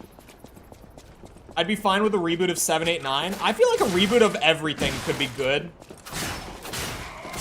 Because, like, I think the main thing with Star Wars fandom right now is everyone's just too nostalgia-tied right now. And obviously, like, I'm not gonna act like the new writers know what they're doing when it comes to continuing the old material, because they don't. Like, the people who wrote the classic material, they wrote that shit like 40 years ago. They're not writing anymore. So genuinely, like, I think just starting over with like the bare fundamentals, but like completely new characters, maybe even like keep the basic beats, you know, like keep the general story structure, but like reboot it. Just start from the beginning, throw in some crazy twists. Like I said, new cast of characters, like same archetypes, but different. And I think you'll have, honestly, a pretty solid thing. I feel like it would be a really scary franchise to have to write a reboot of. I would not envy the person who's writing like a reboot of like the original Star Wars trilogy or anything like that. You dropped Appreciator to $1? Yeah. Member pricing got changed. Hold on, now I should say it just because it got brought up. Member pricing got changed. So if you want a badge and the member emotes, the Pepes, to be able to use, it's only $1 a month. And also, for any reason that you might be interested, we also now actually have a Patreon set up. Not some common whore. No. It's cheap so that you can get like badges and loyalty and stuff like that. Because I'm trying to push more towards like, if you're gonna support more than $1 a month, just use the Patreon. The benefits are the same. The pricing model's the same across them. Patreon gets you everything that I can give you there. Because like I can't set up a system where you can still get like loyalty badges and emotes and stuff here through Patreon. But everything that I can get you, why did I not hear of this? Because you weren't here. Where were you, Sepper? Where have you been? Where have you been? We've been talking about it. I have played Force Unleashed. Sorry, I missed it twice. I didn't miss it. I saw it. I just was rambling. I think Force Unleashed 1 is good. I think Force Unleashed 2 is not good. Force Unleashed, and the first one I would say, like, it's like a solid, like, it's a 7 out of 10. It's like a junk food game. Like, it's not a great game, but it's fun to mess around with and just, like, swing lightsaber, shoot lightning, that sort of thing. How long's this been? This was this week. It was recent. But yeah, memberships, if you want just badges and stuff, the $1's there. If you want to do the financial support thing through YouTube, all the tiers are still there and the benefits are still there for them. Sorry, hiccups. But the difference is, YouTube takes a 30% cut of memberships and Patreon takes a 5% cut. So, on my end, it's much preferable if you're doing anything more than like the $1 a month that you use Patreon, because it's the difference between, like, say you get a $5 membership on YouTube, I only keep $3.50 of that and the rest goes to YouTube. But if you do it through Patreon, I keep $4. Wait, no, I'm bad at math. I keep $4.75. Patreon only takes a quarter of it. A quarter as in the coin, not percent. Doing I did not confirm that. I did not confirm any such thing. Run past the BS first? No! I have to kill them all, Cord. You know this. There is no running past them.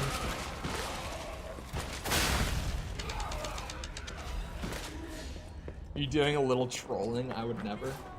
By the way, I'm gonna start just funding goaling, like, everything for the channel through Patreon, like, equipment-wise, for the record. So, first things first, we start small, chat. If I can get... I know where the Patreon's at now. I need to figure out how to get the numbers public. Oh, wait, never mind. Jess said something about, like, it won't show until, like, the page has been up for a little bit or something like that. But, if the Patreon gets up to $1 a month more than it is right now, I will buy a gray card. That's right. Thrilling. If you don't know what a gray card is, it's for white balance, to make sure that my camera doesn't look too yellow or too washed out, like either of those extremes. Why did we never get a KOTOR 3 if 2 was great? Because BioWare moved on to Mass Effect after KOTOR 2. The KOTOR games are amazing, but they didn't sell very well. So they moved on and made their own space opera instead of continuing the Star Wars franchise. Just because Lucas Games didn't want to risk a third one.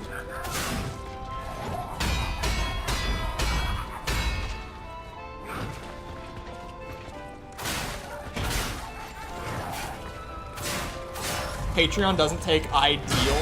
Man, separate, you need a new bank. Or card, or whatever this is. Every time, Sepper's like, man, none of these places take my card.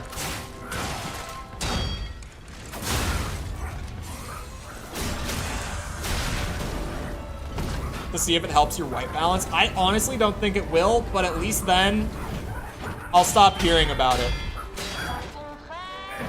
I think the lighting in this room is just abhorrent. I think that's genuinely the problem. Ah, shit. I wasn't able to do it in time. Ah, shit. I have a skill issue. It's okay. I'll find the skill solution. Oh, I was early anyway. It's fine.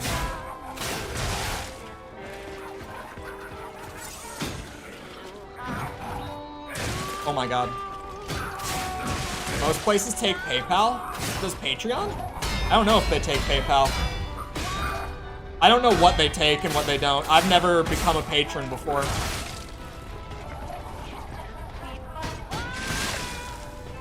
This bitch.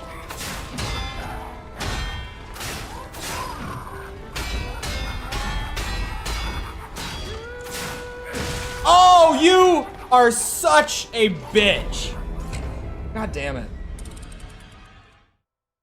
Do I lean more frequently towards strength or dex or shudder magic? It depends on the kind of RPG. I like, I generally go for dex, but I do like magic in a lot of games, but like, if it's a Souls-like or a Soulsborne, magic is not as much my thing. Like, it can be fun, but it's whatever. But in terms of like equipment and stuff, that I'm gonna just funding goal through Patreon. A real big one right now is a PlayStation 5. You know, Spider-Man 2 and all that. That's gonna be the big one. That's the big funding goal. Any Stallone? Ooh, more Schwarzenegger? I like Predator. I like Terminator 1 and 2. Only Terminator 1 and 2. Mostly 2. 1 isn't even that good, let's be honest. Jingle All the Way is great.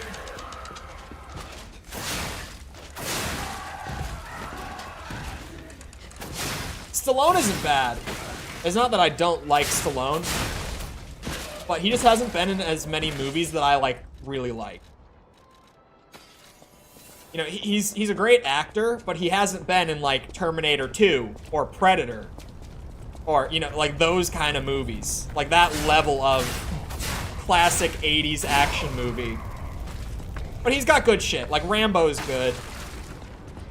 Conan? Oh, Conan. I didn't even think about Conan. Okay, maybe Conan and Rambo, now that I said it out loud.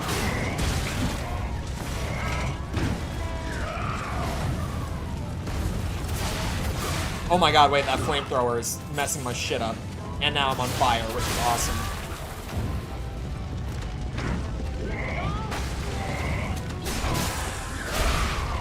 Oh, Total Recall. I wouldn't say Total Recall is a great movie by any means, but goddamn, is that just a really entertaining movie. It's one of those where I'm like, it's not great, but it's really fun to watch. Very good one. Very, very entertaining. Yeah, that's right. Get away from me. I know you're bullshit, all right? Oh! Clearly not well enough.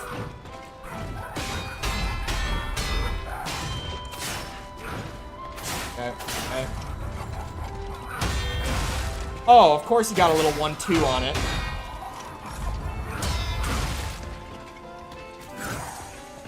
My ability to learn attack patterns is impeccable, really.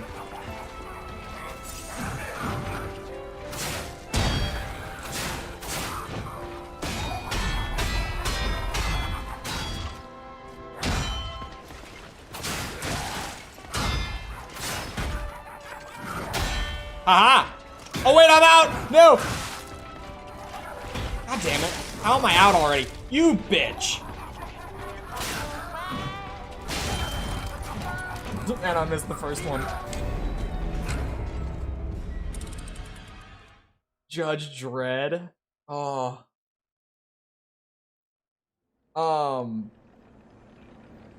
If you're too close, he won't throw his fist. He'll double tap you instead. Oh, bitch. The double tap threw me off.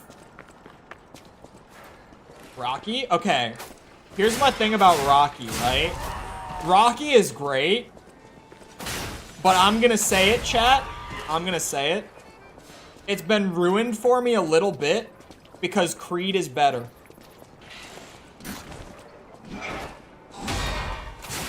Alright? I said it. I'm brave enough to say it. Like, it's still, it doesn't change that Rocky was always great. But, like, Creed has just outdone it now for me.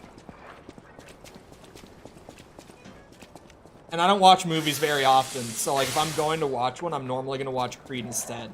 Good, but not better? I think it's better. Judge Dredd is pretty bad. I don't think it's that bad. I think it's fun. If we're talking, like, you know what's a bad movie that's really goddamn fun, chat? Is RoboCop. It's a classic for me. I don't think it's a great movie in terms of, like, how well it's made or written or anything like that. But holy shit, is it really fun. Raging Bull? Oh, maybe Raging Bull. I forgot about Raging Bull. Someone say Carl Urban.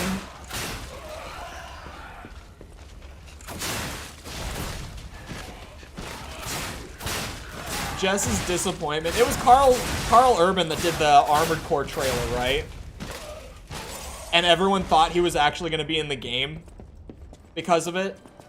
Including Jess, who got convinced that he would be in the game because of it.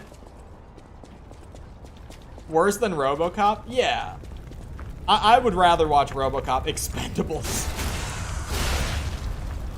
Oh.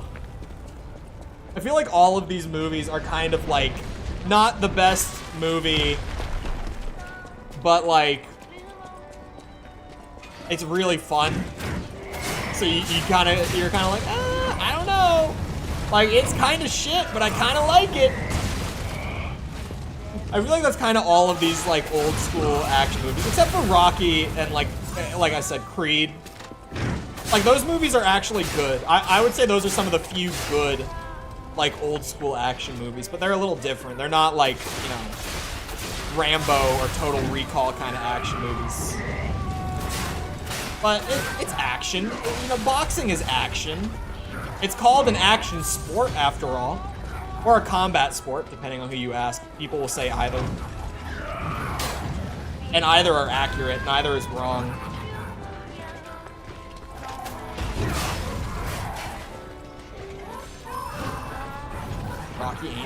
Rocky is an action movie, alright? I don't want to hear it. Cobra.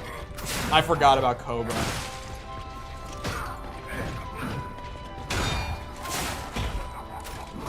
Ow. Cobra was boring. Yeah, I'm not as big on Cobra. I think I've only seen it once.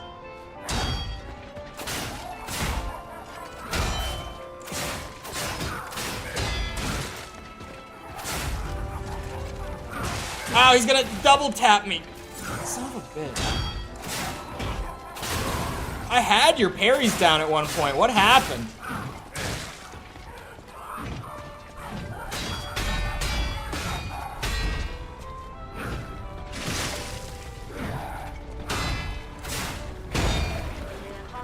Is this just my skill issue?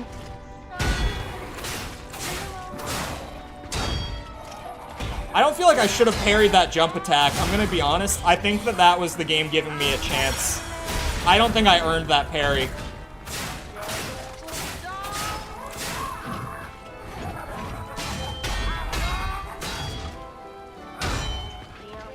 But yeah, Armored Core 6 was definitely the Carl Urban one.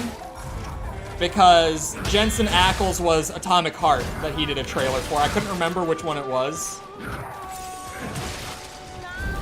Jensen Ackles was Atomic Heart, not Armored Core.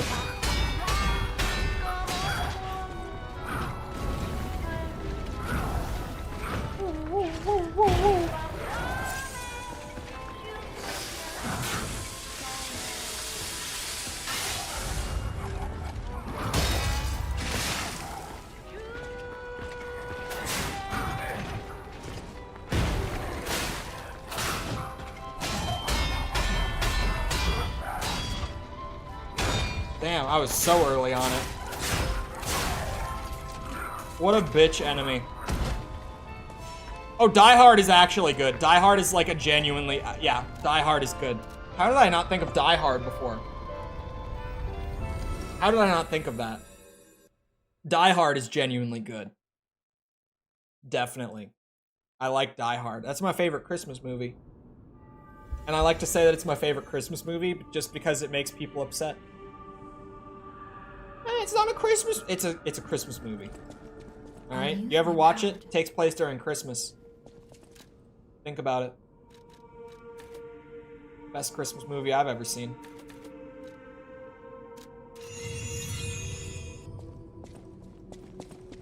Or Henry Cavill.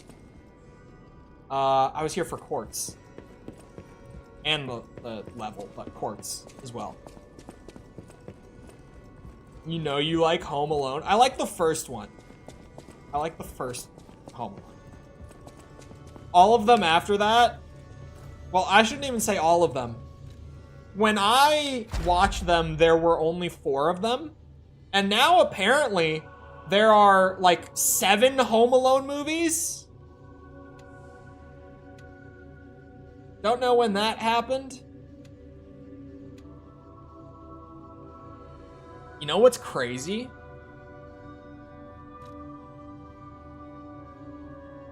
Is I don't think I like any of these.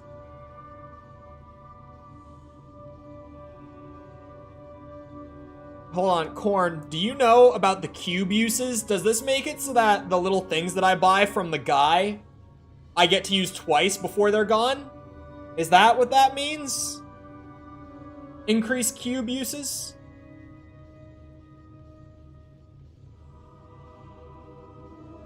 You're not allowed not to like it? I mean, Home Alone 2 is fine. I ignore the cube. Because I don't like any of these. Is the thing. I don't like any of them. Ignore the cube, it's garbage. The cube is not garbage. The cube is just to be used like a wondrous physic. Like, when you need it, it's a buff item. It's on the level of using summons my ass. It's wondrous physic. That's all it is. It's like a worse wondrous physic too. It's not even as useful as wondrous physic. Van Damme movies are low budget, kind of B movies, but I like them. I like Die Hard. Oh, you can progress it by just getting phase 1 and 2 stuff? That's an option. It's a bad wondrous physic? It is. Because, yeah, it's like if I'm gonna get that, I might as well just grab it from one of the earlier spots for literally 1 quartz less. I think phase 3 is just shit. Because even that, like, when do I need to use the cube more than once in a run? I don't.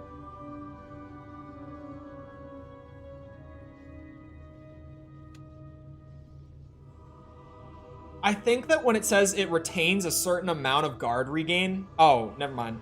There is one that I think... Hold on. It's not this, but there's one of them, it's probably in the survival type. No, it's that one. Lowers the guard regain reduction, I think, is actually just saying you take less chip damage. I'm fairly certain that's what that means. Not 100%, but like I'm pretty certain that that's what it means. So to me, it seems good. More heals, man.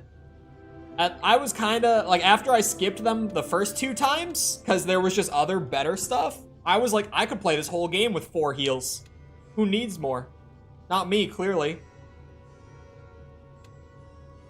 Thoughts on Jedi Fallen Order? I liked Fallen Order a lot.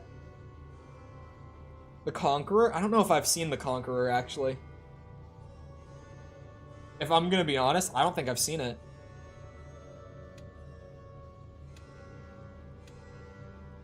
I want to go more heals. I could get more heals right now. I have 2 quartz. But do I want them? You about to learn about needing more heals? No, I don't need them. It's your movie? What do you mean it's my movie? Let me see what you mean. The Conqueror, Roar, with an O-R, movie. Whoa, 56?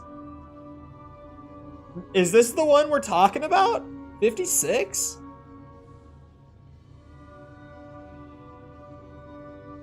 It stars John Wayne as the Mongol conqueror Genghis Khan.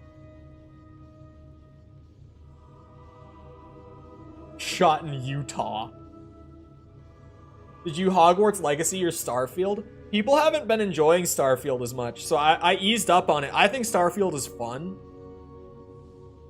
It'll be way more entertaining watching you die more often. I think the link dodge could be really good. Like, who needs heals if I can chain dodges together, like, as an actual mechanic? That's kind of where I'm between these two. I could double dodge. And the dodge in this game is safer than going for parries.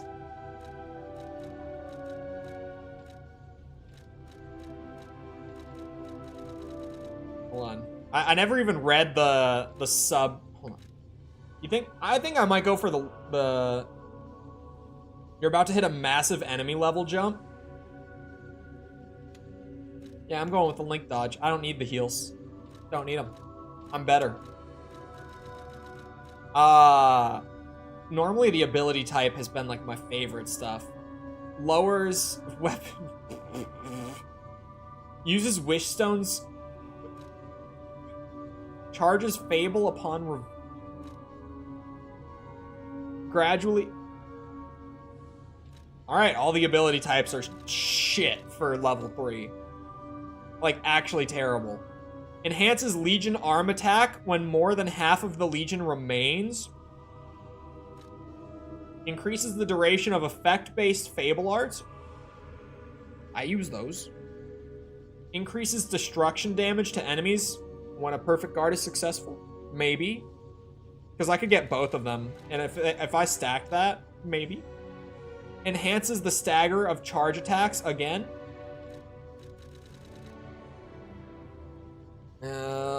Wait, what? Wait, you can get a pulse cell as a sub? Wait, I mean, if it's as a sub, but I don't need it. Remember, I don't need it. I'm better at the game than that. I don't even need another pulse cell. Lowers the guard regain reduction. I think that might just be less chip damage.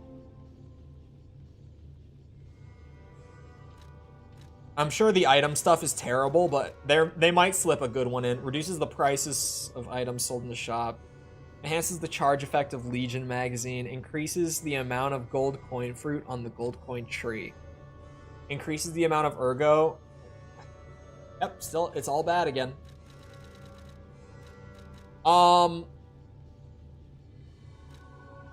This could be really, really good. That could be... I use effect-based Fable arts in every boss fight, and even mini-boss fight. So I'm definitely gonna grab that. That's like a no-brainer for me. Oh, that's right, you can't grab multiple of those. I might try the guard regain reduction, because I think that just means less chip damage. There's not a whole lot else that I would want either. Yeah, I think I'm gonna grab that. The lowers guard regain reduction.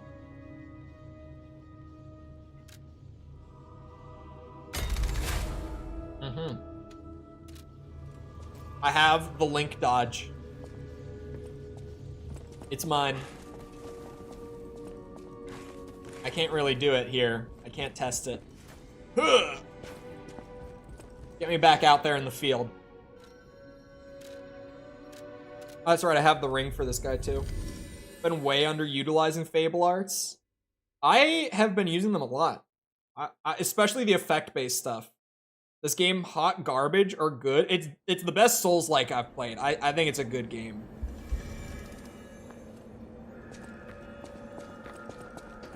Hello? Oh, my melody. This is her wedding ring. Our marriage should have been filled with joy. I failed you, Melody. I'm sorry. I should have mentioned she's a puppet. But she was real to me. I saw a shining soul inside her. Others laughed at me, but I knew the truth. I knew that she was in love with me too. Maybe I'm crazy, though. Whoever heard of a human and a puppet in love?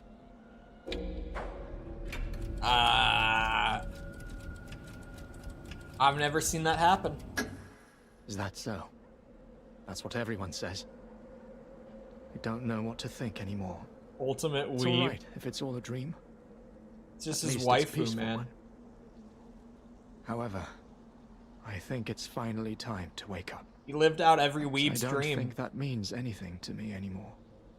Thank you for bringing me her belongings. I'll give you a reward, as promised.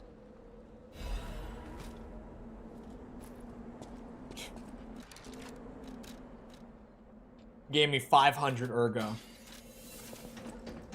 for that.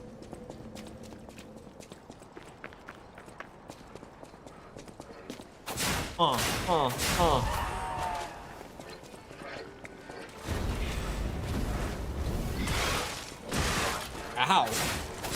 Stop that.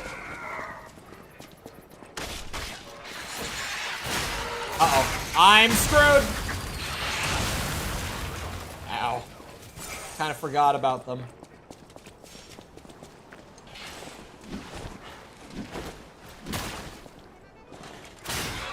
Look at my super safe dodges. My great dodging. Dumb bitch. Oh wow, that charge attack did a lot. I can go grab a level, and I think I'm going to, because it's not... Levels are expensive for me at this point in the game. So since I can't, like, really farm, if I have the money, I'm just gonna go and get it. At least I can't farm in the areas I'm in. Like, they don't give enough ergo for me to farm anywhere unless I spend ludicrous amounts of time. I'll use my power. That's the right way to put it. Doing it. I should go check my money tree as well. How's the money tree? You know I love... Wait, no, money tree's over here. Hold on. I wish it wasn't so far from the thing. Oh, it's full! I wasted so many monies, potential monies. Stalker, please. Hello, friend.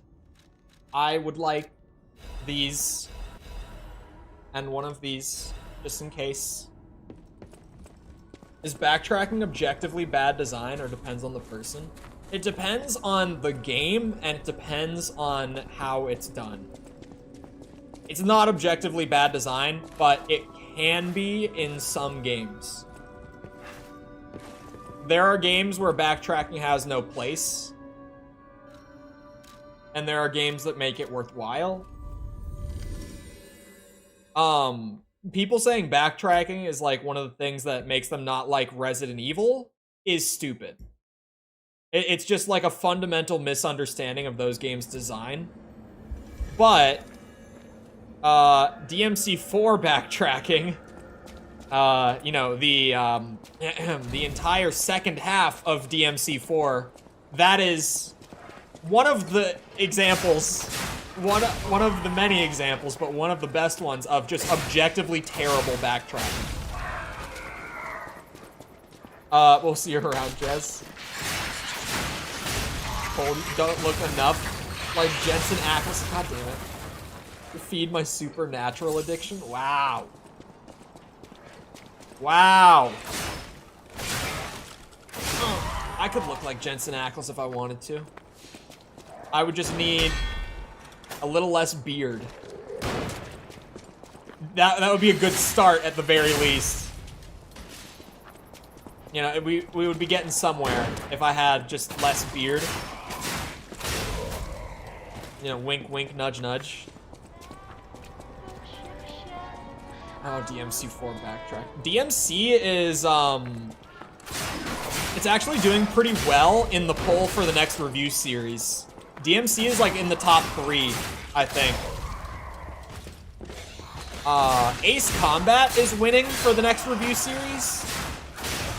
It's by like a decent margin.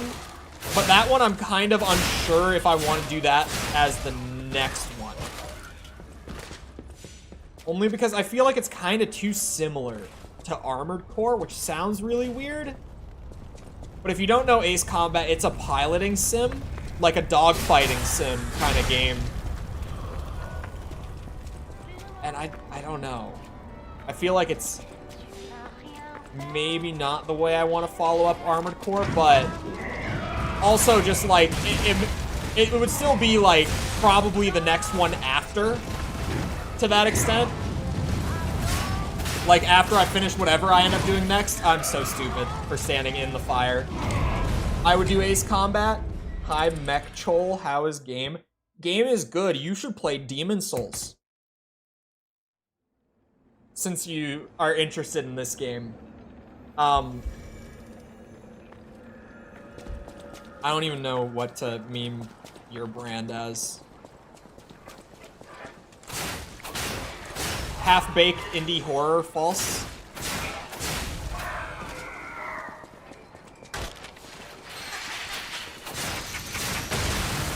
Ow. I can make fun of those devs because I know game dev, and I did game dev. I'm allowed to make fun of them. I earned my right to make fun of them. Too many syllables, yeah. I mean, it kind of rolls off the tongue, but it might be a little too wordy for some people.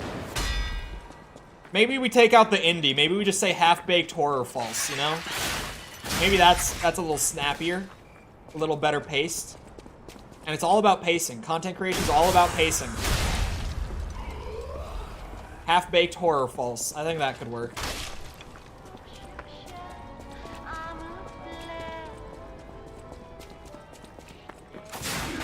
Stab, stab, stab, stab.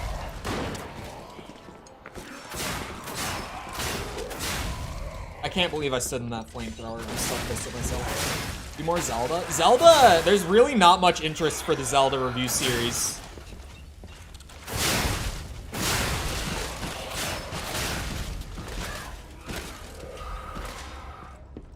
I like things half-baked. Gooey is good. You know, False manages to play gems once in a while.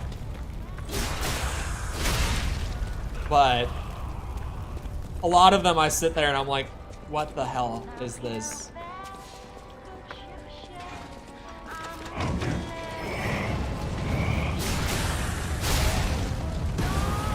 Oh shit. These flamethrowers suck ass. And these bomb guys.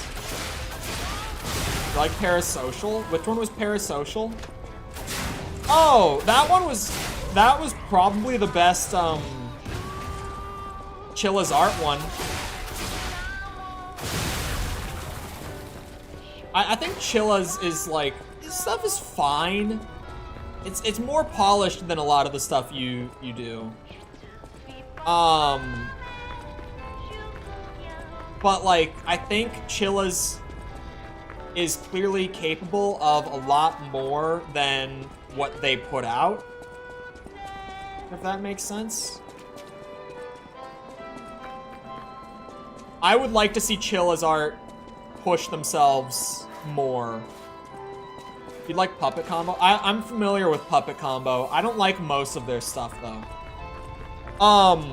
Is it Murder House? Whatever the new one is really, like, they actually made a game out of the new one. Like, it's a proper game with, like, agency. Crazy thing, I know. Like, players making decisions. It's a wild thing. Like, gameplay decisions, not like, oh, do you want the red pill or the blue pill? Like actually a moment-to-moment decision. Like an approach decision, that sort of thing. The new one is good. Normally, I'm not big on their stuff, though. I like the styling of it. I don't like the design of it. The design is pretty boring with Puppet Combo a lot of the time. For me.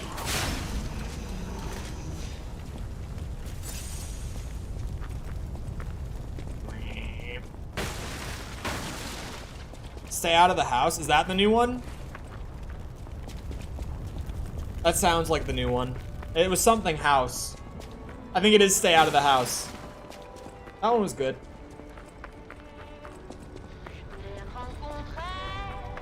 I was talking about it earlier. Horror games nowadays, I'm not as big on. I think like indie and triple horror games have kind of lost the plot nowadays. I feel like so many of them are just shit. Since like Amnesia kind of popularized the new style. In honor of the happiest days of our family because of her presence. What? I still miss you, Camille. GG. GG indeed, I made it up to the big house.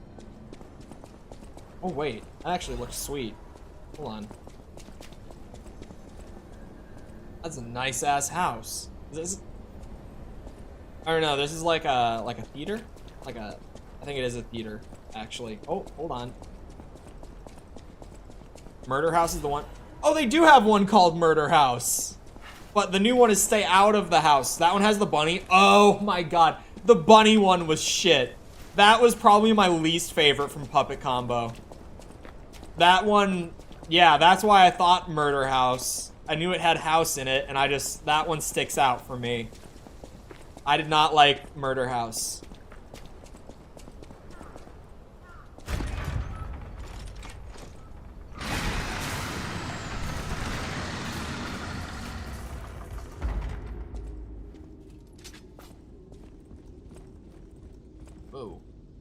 This looks like it fits more in like a Resi game than a Souls game, but I'm down to give it a shot.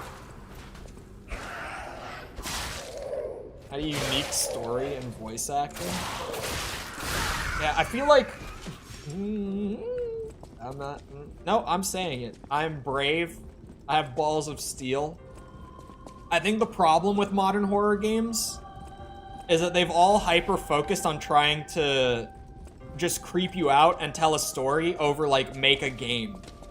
Because you can do all three, and it's better when you do all three, but ever since Amnesia did only the other two and didn't really make much of a game, everyone was like, oh, this is a good kind of horror game, like, I can make that. And it's just, oh. I got so sick of it after so many years. And like I said, it's not even just indie. It's AAA too. Like Bloober Team. I do not like Bloober's work most of the time. I can appreciate like the story and the presentation stuff with Bloober. But outside of like Observer, they've never made like an interesting game. You just have a type of horror? Yeah, horror where it's actually like you do something. Like, there's a more active part of it. Like I said, where they don't forget to make a game. Because, like, just running away and getting told a story is not my idea of a fun couple hours. Action-ish horror? It doesn't even have to be action. My favorite horror games are, like, what's it? Like PS1 Resident Evil and Silent Hill. And those aren't action games. They've got some thought, they've got decision making, and they scare you and tell a good story. Like, you can do all three.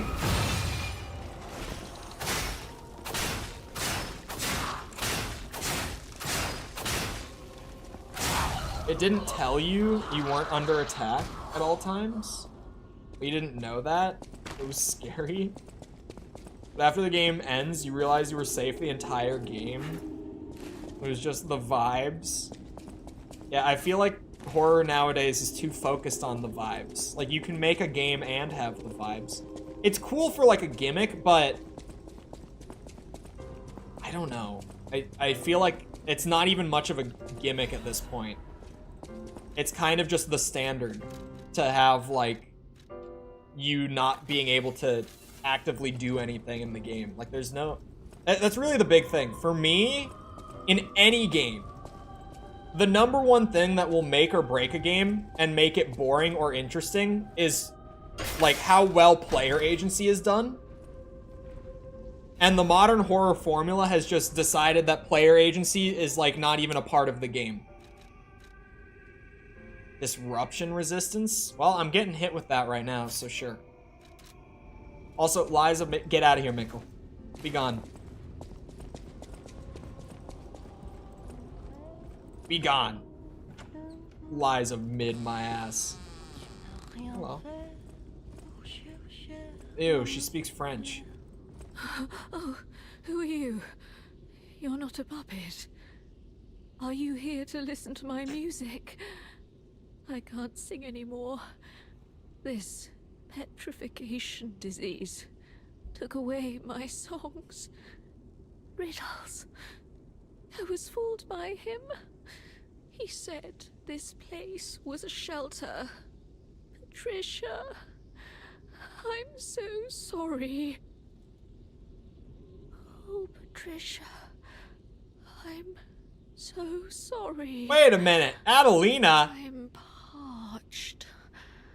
Just a taste of fruit.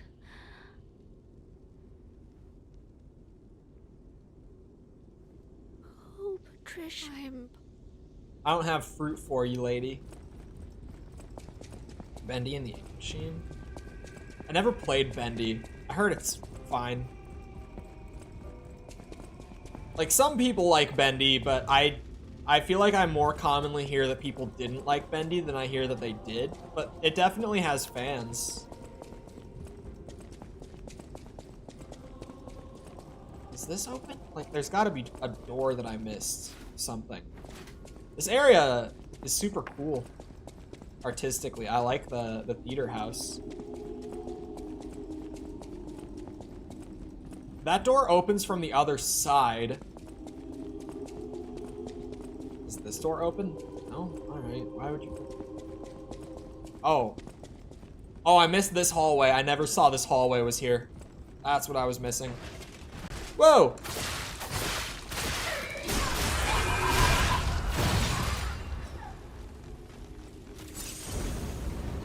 Alright, question. You know, pre-Puppet Frenzy, what purpose did the giant spider puppet ladies serve to society?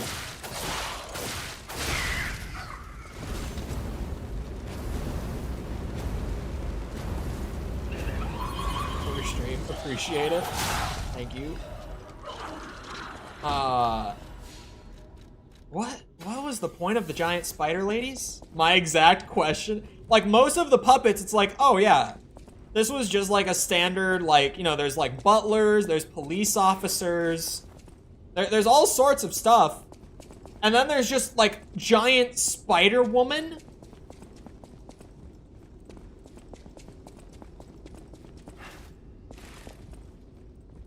Why did we have those? Maybe they sew stuff? Like, even this, right? It looks ridiculous, but even this, consider the setting, right? This is a theater. This puppet exists to be an actor, so even this, to an extent, I'm like, yeah, that looks wild, but it's just an actor puppet, right?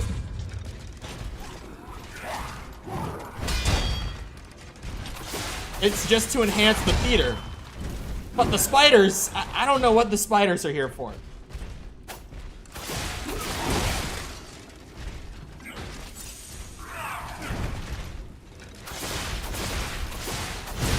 Ow. Maybe if I look at the screen, it will help. Son of a bitch. Ow! Your timings are so weird. We're just gonna act like that never happened. We are gonna act like that did not happen. Uh-huh. Uh-huh. Exploding pickaxe? Exploding? Oh, that is a strength weapon. That is a hefty boy. Jesus.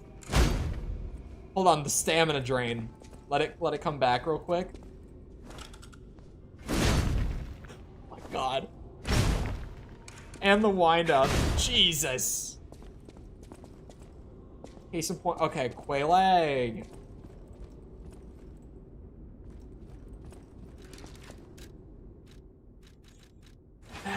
See, Quelaag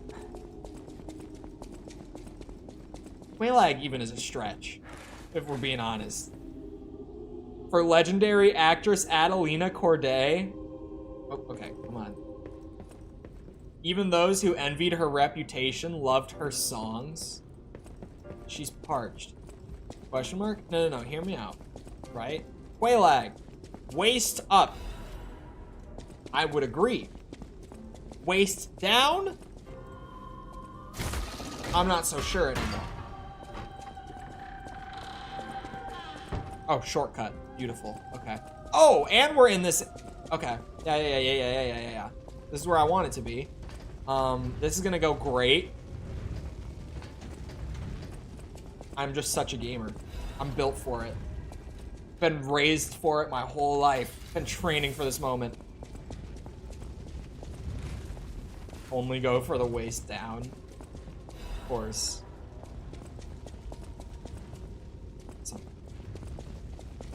I gotta find a new way around into there. Just so that I can grab that chest. That chest is probably a weapon. Or a costume. It's normally one or the other in those kind of chests. I hear a big one. Whoa! Oh shit, I'm out of Legion. Hold on, friend! Slow down! Oh!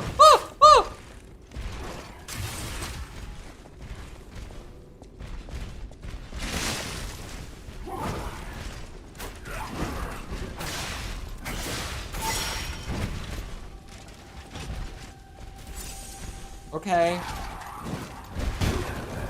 We're doing better. Oh, Jesus. Oh, Jesus. Bro, I'm out? Again? Oh my god, I didn't realize how little a mag gives me.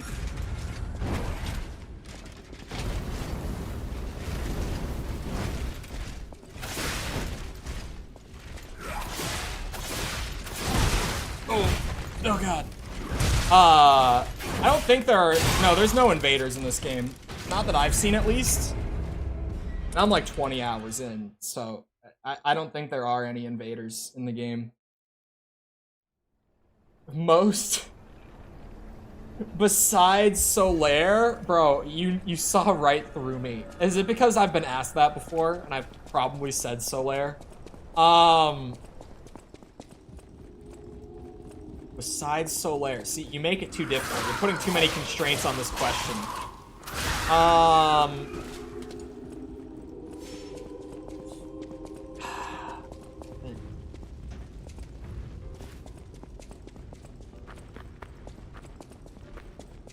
Besides Solaire, it's actually really hard for me to think of a genuine answer to this question. Oh, Maiden in Black, possibly. Demon Souls, Maiden in Black, Great Jar Alexander. I would say Alexander's gotta be at least an honorable pick.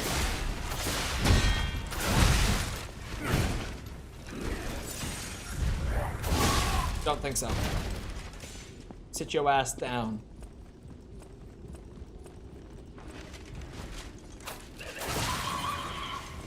I was gonna go for Radon. Brother, Radon.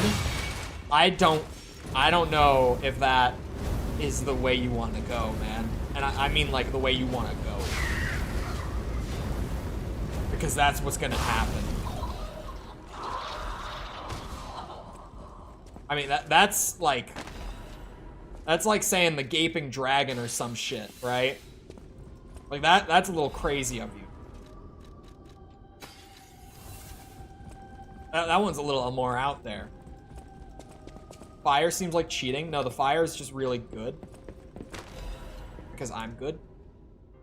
The test subject's body is better than expected. Its ergo coordination, physical sensitivity, and modification adaptability figures all exceed expectations. Couldn't ask for better results. All that's left is to make a decision. I won't be able to undo my crime. I don't regret it. I've come too far to regret. I'm ready to become a god or a devil. I just hope that the owner of the body finds peace through this revenge. Perhaps this prayer is a remnant of my last bit of humanity. Can't talk. I'll have you know that I had a stutter when I was in high school. I'll have you know.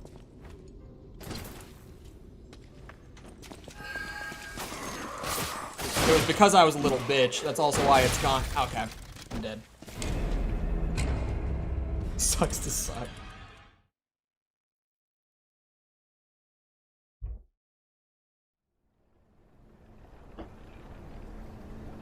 Oh, I was still on the most fuckable question, wasn't I? I'm trying to think. Gaping dragon is a good meme answer. Some extra heals would be nice right about now. I don't need them. I just need to not be shit.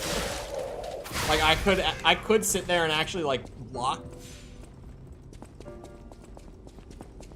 You want pity? What do you mean I want pity? I literally just said that's because I was a little bitch.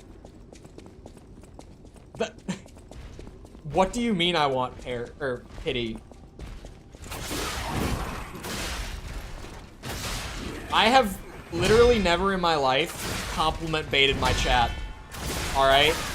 I can say that with full confidence. I'll have you know. And they'll tell me too, or they'll tell you too. It's just not something I've ever done. It was a joke? Yeah, that's right. It was a joke. Ow, son of a bitch! I'm reading chat!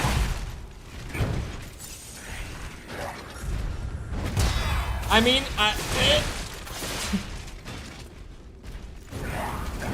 you leave me alone.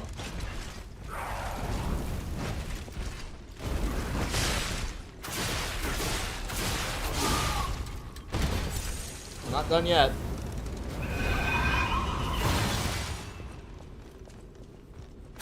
Neither have I think. That's me when I lie.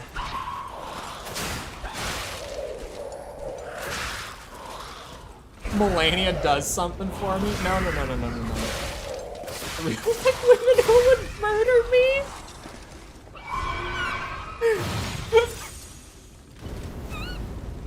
Don't we all?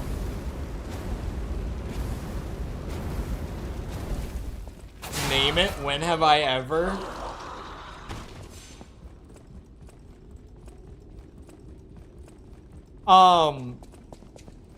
Sorry, I only laughed because it made me think about my romantic history.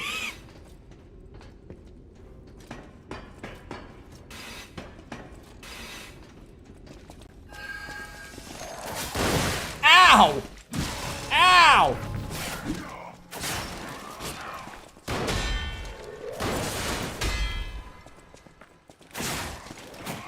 Why would they put a butterfly here? What's wrong with...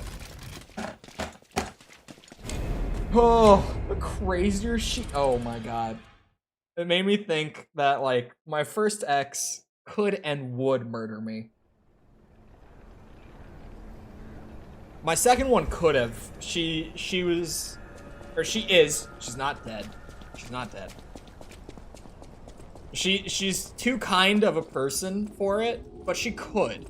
Like, she has the physical capability to. That parried his first ex for real. Yeah, yeah. That one was the wild one. Second one was very physically capable of it, but would never. Third one was like full-blown like baby girl stereotype. So there's a progression.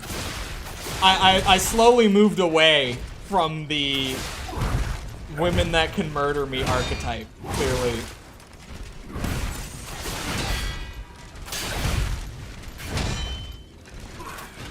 BBG or baby? No, like actual, like, you know what I mean when I say that?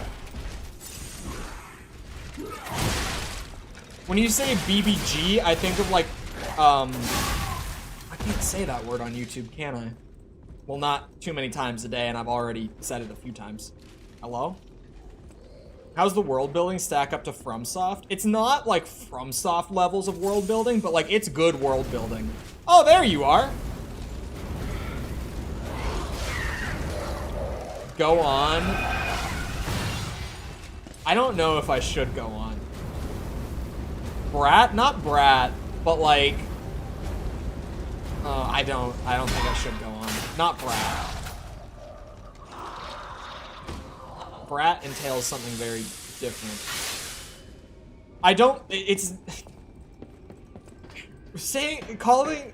Saying she was like full baby girl stereotype, that's not like a sex thing. Like, Brat is like a sex thing. Okay?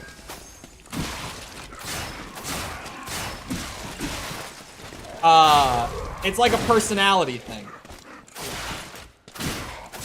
So, no, it's not a sex thing. I take that back. That's not what I'm getting at. I'm saying like general personality. Say something that sounds like it? No, I would kind of have to explain it. It's kind of like, I don't want to explain it. It's hard to put it together in a way that doesn't sound bad, because I don't mean it in a bad way. You could certainly mean it in a bad way. I don't necessarily. Ooh woo baby doll? No. Baby doll maybe a little more? Preppy? No. Her family was rich though. Her family was well off.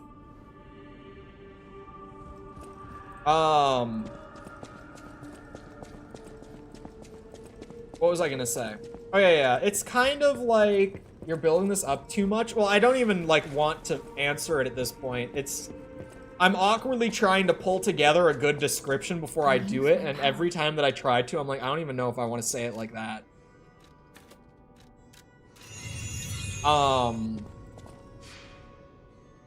Very, very anxious, like kind of like wouldn't ever want to do things on her own because she was so worried about like messing it up.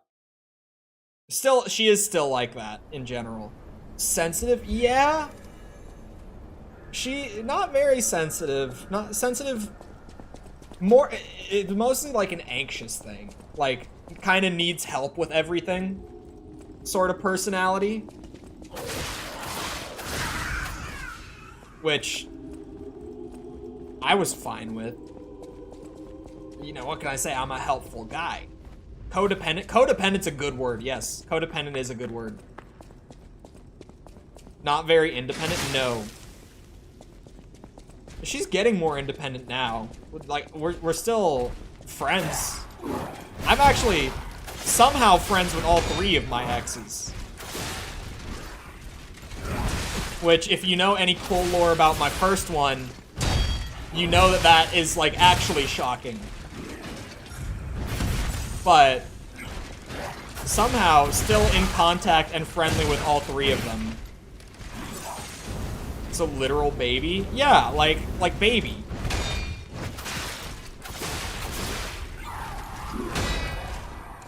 Like she's medicated now. She was never diagnosed with anxiety, but I was like, holy shit.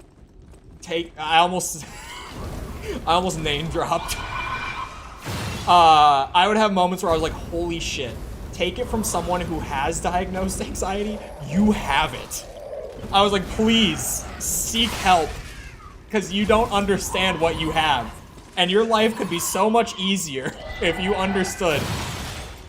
And like, oh, she did end up getting help. She sees a therapist now. She's got medicated for it. She wasn't big on like validation. Not that kind. Pretty unwound. Like loosey-goosey, you mean by that? Ah! Okay. Ow! I'm just always anxious about the most trivial shit ever. Yeah, like worried about everyday things to the point where I need help with it from the person I'm living with. Like, I don't understand how, yeah, I was just completely like, we need to get you medicated. Oh, yeah. It's just years of treatment, and I mean, I don't take medication, but it's just, a lot of character development. Brother is the most extroverted social anxiety person ever. I'm not extroverted. I'm capable of conversing with people I don't know, like with strangers, but I'm not extroverted. There's a difference. And being capable of that conversation doesn't mean you're not socially anxious, because my heart is beating out of my chest the entire time. I just play it cool. Ambivert? Not ambivert, like actual introvert. Like, it's not even like a half and half, like just full introvert. I leave my house once every like 2 or 3 weeks, chat. I go entire days, sometimes multiple days at a time, without speaking to anyone. I am not an extrovert. And I do, like, nothing, I do not suffer mentally from it at all. I'm so chill, and I even enjoy it that way. So is this Geppetto puppet? Sorry, I'm talking over this because I'm on a tangent. A puppet of Geppetto. Ironically, the man who makes the puppets. Or at least invented them. Oh! Hello! Ah, yes. A distinguished gentleman. How do you do, sir? Oh! What? What? Why would we do that? Oh. Look what you did. That's what the point of the mask is. I was wondering when you'd show up, I didn't read the rest. I like that you can read it, it's just not clear.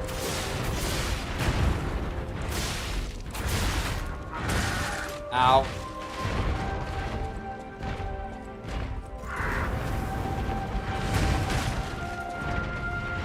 Give me time, give me time, give me time, give me time. Thank you. We feel him out.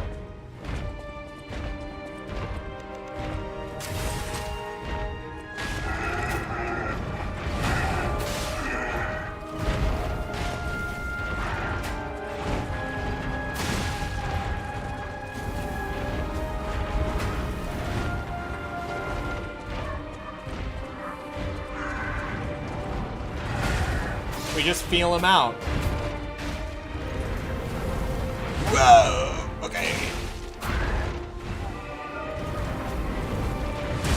Ow. Ow.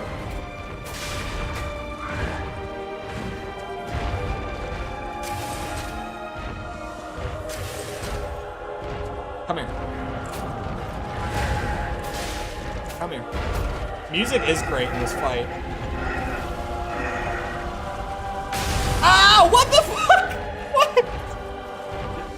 I hope my mic didn't peak. My equalizer should have kicked in, but it might have.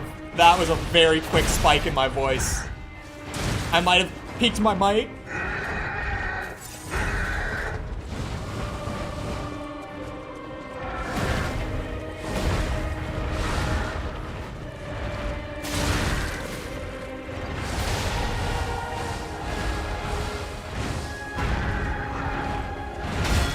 Why are y'all covered in jelly? Oh wait, I procced acid, that's why. Don't be silly. I'm not being silly.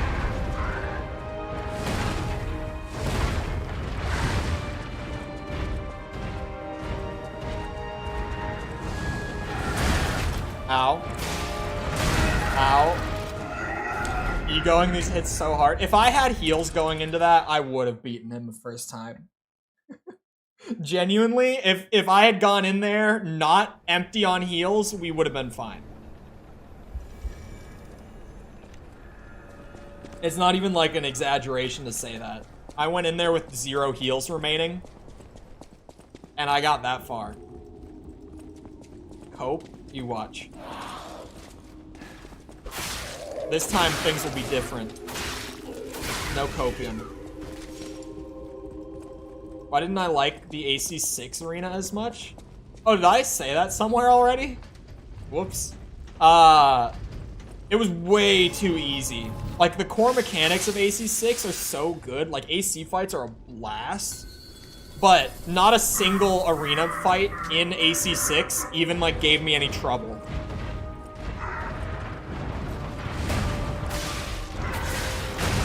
Ow.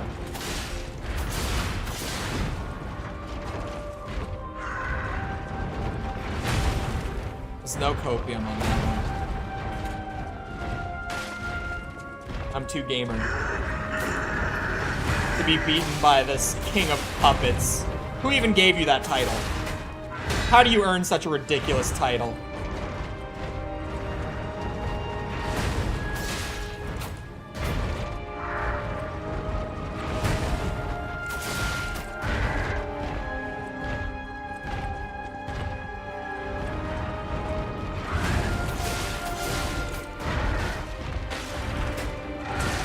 Oops.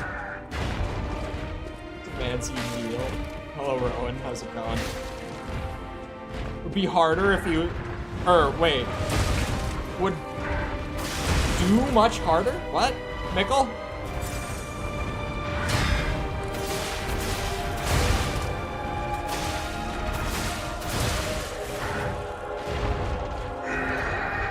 You really can ego the shit out of him.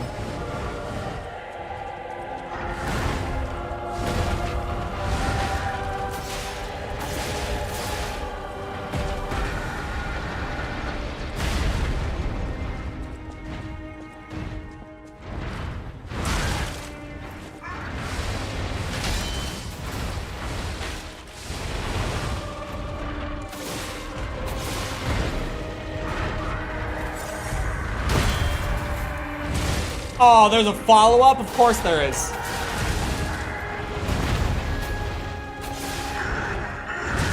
I swear that at this point, Fury attacks with a follow-up are the bane of my existence in this game.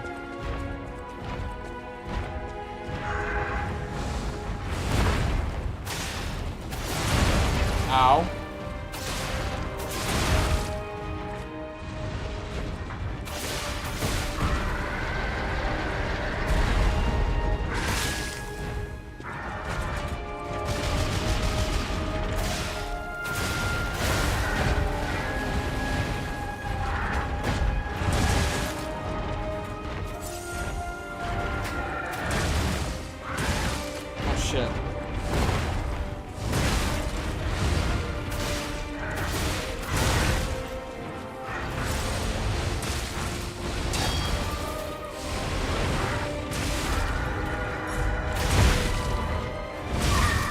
The follow-up, I knew it too.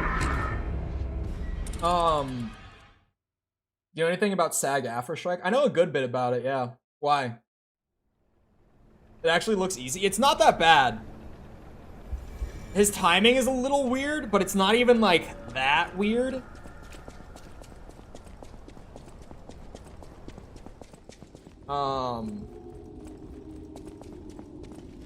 You're using dodge way more than I do. I really try to perfect guard too much. Yeah, I got the link dodge, and honestly, it's just dodging is so much more consistent. I just heard about it today. Oh, it's been going on for a while. VTuber community freaking out over the SAG-AFTRA strikes. There must have been some like development in it today. I don't know why the VTuber community would care. They care about a lot of shit they have no reason to be fair.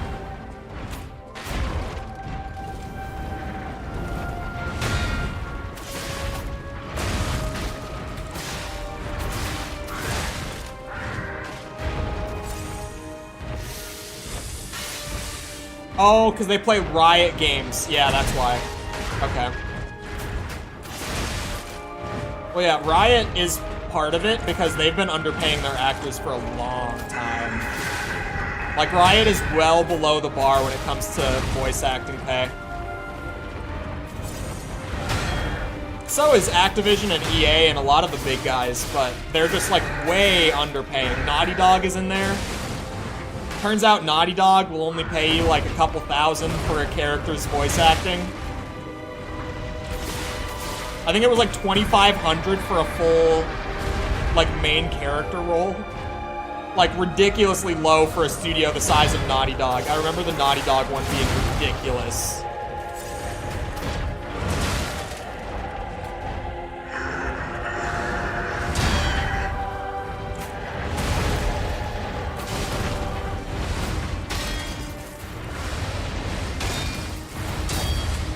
I don't have the stamina!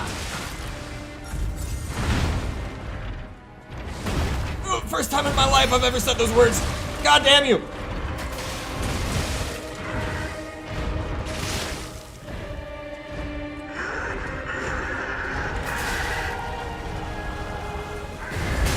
Ow! I got caught. What did you just do there? Oh, shit! Okay. People that play those games by those companies, VTubers are like, it's a moral issue now. It's not. It could be. Like, if you don't like it, then yeah, just... You cannot play their games. That's fine. But, like, as someone in the industry, that's not the sort of thing that I would, like, not support a studio over. But to be fair, I'm in a position where I can't really afford to, like, pick and choose like that.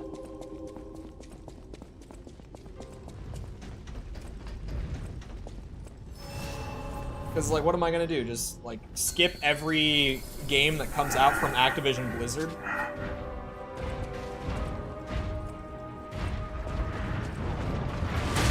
Ow.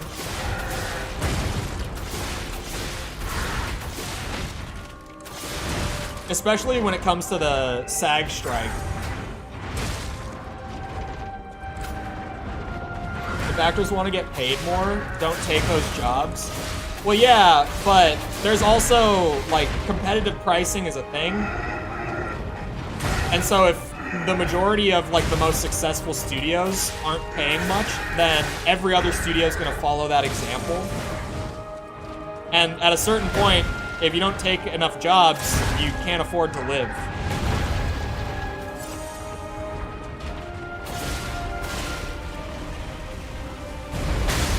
So at that point, you're just like, oh, we'll just get a different career if you don't like it. Like, no, that's... Like, that is how it works. If you can, like, go to school. Like, if you can afford to take out a loan that you'll pay off for the next 20 years, sure.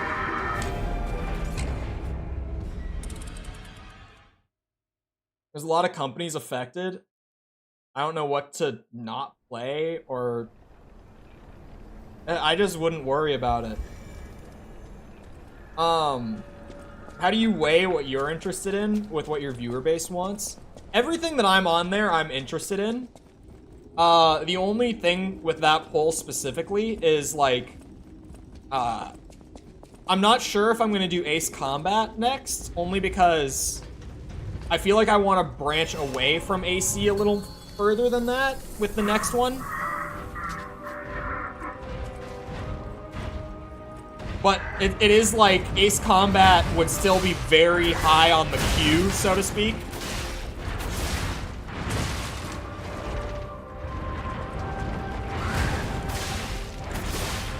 Can't make a change overnight. Well, yeah.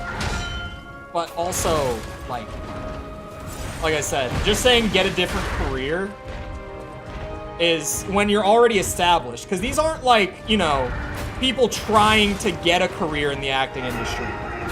These are like the most well-paid in the industry are starting to not make enough. In the game side of things, Hollywood side of the SAG strike is very different. And there's a very clear distinction between it. Hollywood actors still get paid plenty throughout the majority of Hollywood. But like I said, game voice acting is stuff like your standard being go travel and do weeks of work for like $2,000 of pay. And that's the sort of stuff that like Troy Baker is getting paid. Like, we're not talking about people who are just starting out. We're talking about very established people who are starting to struggle to pay. Oh, God.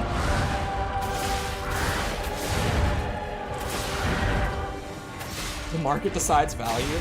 The market, in this case, it's... The market, in this case, is the development companies.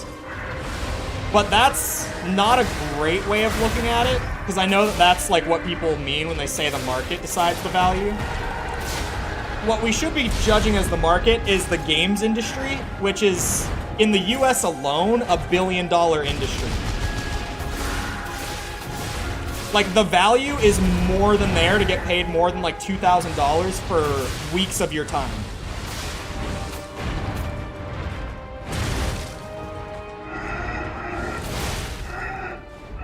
I have a very different opinion on the Hollywood side and the games industry side. Who doesn't buy a game because of poor voice acting?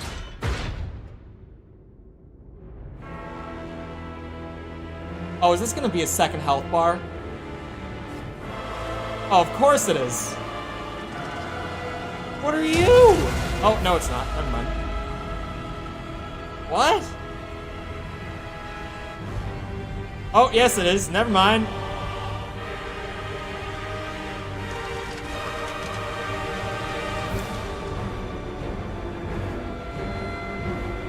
It's a Terminator. What the? What?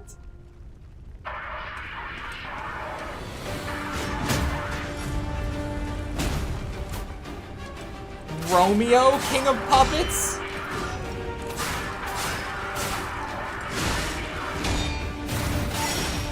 Oh, he has a pole move! What?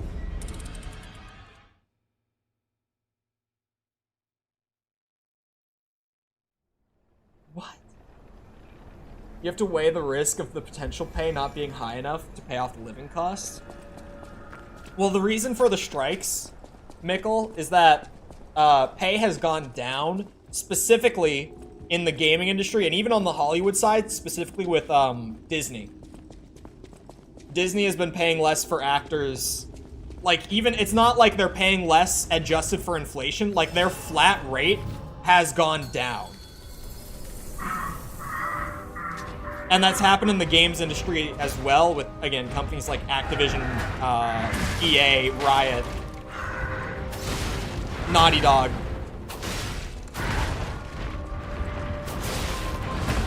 So you got people who have been doing this for like a decade. Like, this is their work. And their work just suddenly is not enough to support them when it was at the time that they established themselves.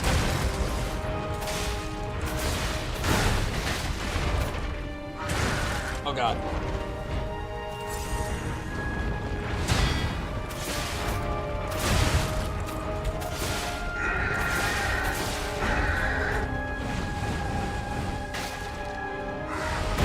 should have shook his hand. I don't know why we didn't, bro. Like, I know that we were here to confront him, but if he was being cool, and we were just like, nah, you a bitch.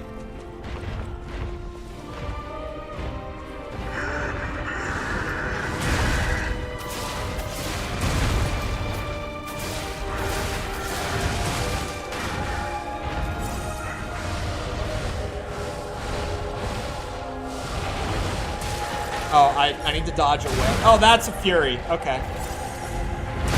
Ow. Ow.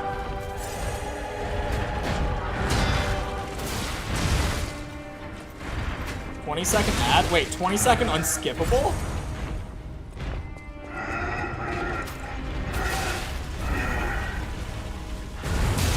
Ow! Ah, shit. I thought I was gonna time that right. I did not.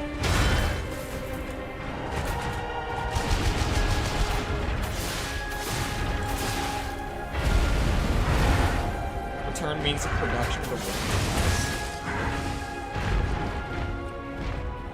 Even then, it's like, that is the easy solution in theory, but then it's like, in reality, the impossible solution, right? Like, how do you even do that? Ah, shit.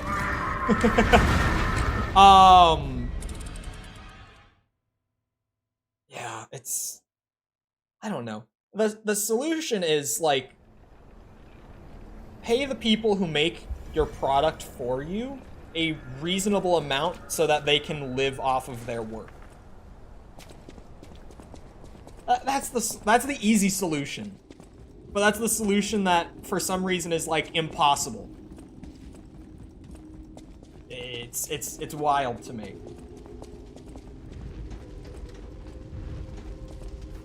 Oh no. I'm not doing that run. We fast travel back. Easy for you to say when you're not the one in charge. I mean, I run a business. I run two actually, but this one specifically is the one I'm referencing. The other one I don't even run that actively anymore. I barely even take any cut from it at this point either. I started it and I handed it off. How many employees? For this, none. I wear every hat for this. For the other one, again, I kind of only directly have one, and then he handles the rest of it at this point. I say the rest of it. He handles almost all of it. I'm very passive in that at this point. I kind of just lost interest in it.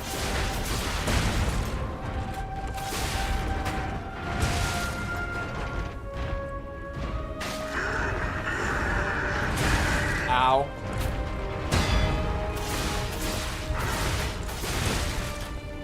But to be fair with this, and me wearing all the hats, I could spread some of that work around. I just don't feel comfortable doing it. Like, it would be probably, in terms of like production and just like getting as much profit out of it as I can, it would definitely be better for me to have more people working for me, or with me rather, I guess in this sense. But I'm not comfortable handing any of it off.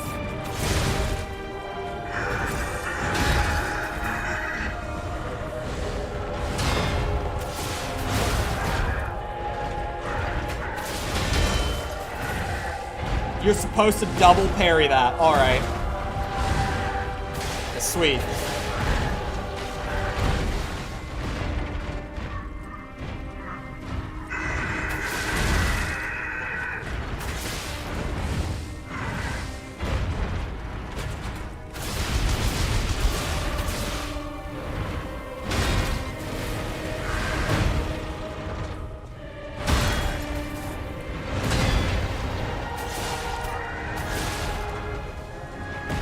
God damn it, don't do it again!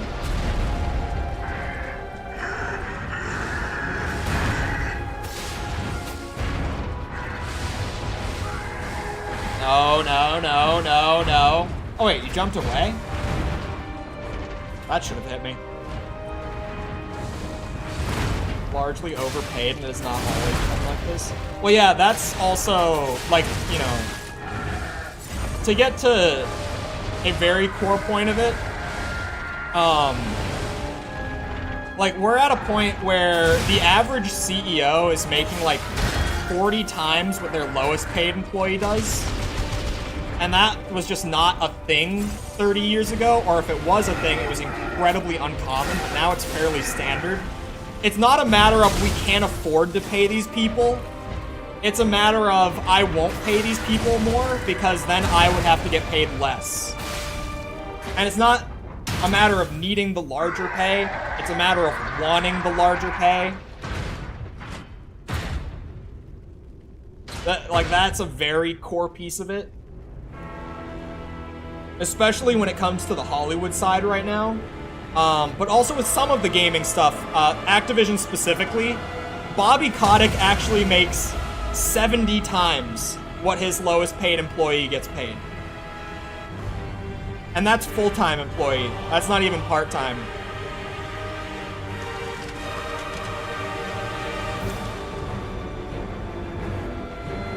So honestly, like, Activision in that case is even worse than Disney. Because I think Bob Iger is something like 48 times. So it's even, like, significantly worse than Disney when it comes to Activision Blizzard. But of course, because it's Activision Blizzard. Say it with me, chat. Game developers are human. Publishers are not. We chant it from the rooftops. Jesus, what are you doing, man?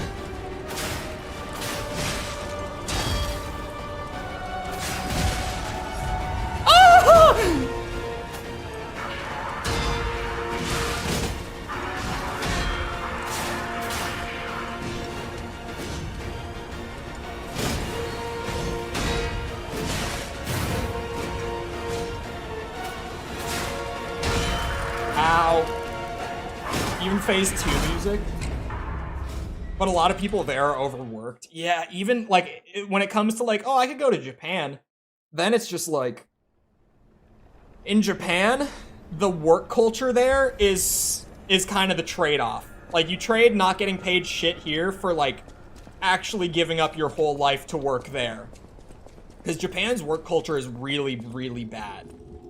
Like, really bad. Like, unpaid overtime is kind of just like a culturally expected thing in Japan. It's a really, really shitty work culture over there. I'm fascinated by Japan culturally. I love looking into what things are like in Japan compared to here, because it's like an entire different world, dude. But yeah, that work culture is just one of the many things that's like, I would never want to actually like live in Japan. And that's just one of the main factors of it. Granted, I am very much like, if I ever work for a company, know that like, I have hit my absolute last resort if I go and work for a corporation, because that is just so not me at this point.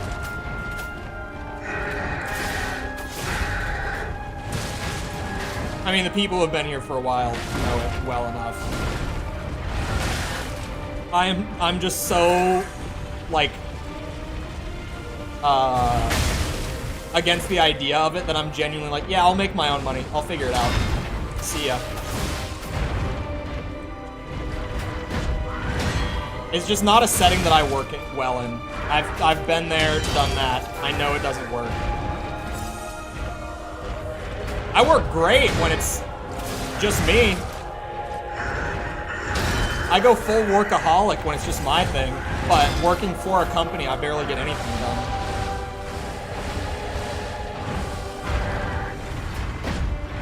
The big motor? Oh, yeah. I'm very in the know of that. I'm reading chat too much for a boss this difficult. the mental stress I couldn't imagine. Yeah, corp work in Japan is really, really unpleasant. And it's not even just corp work. Like, teachers there, too, are kind of like, you know, classes end at, like, 2, but if you leave before, like, 5, it's kind of seen as, like, a negative thing, like, among your colleagues. Like, it's kind of seen as, like, a no-no. You just don't do that.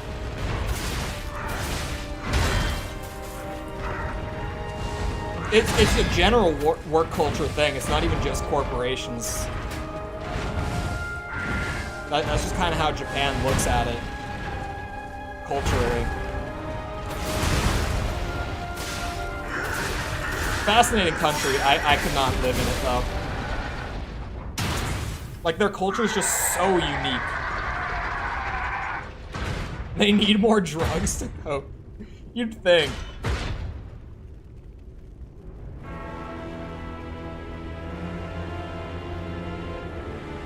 Oh, you hold A. I'm like sitting here mashing every button on my controller. I'm like, what's the skip button in this game?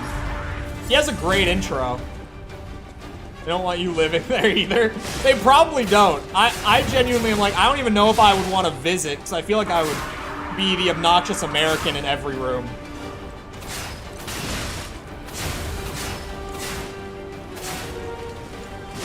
Ow. Ow. Pretty racist, you don't say.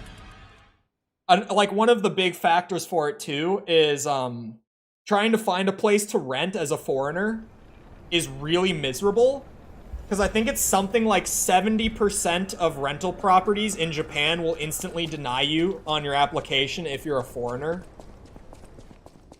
Like, just that alone is insane to me. Like, that is just bad. Because could you imagine here, like in America, right? Modern day America, if it was like the majority of rental properties will instantly deny you if you're not born in America? It's just like completely different world in Japan culturally. It's so interesting.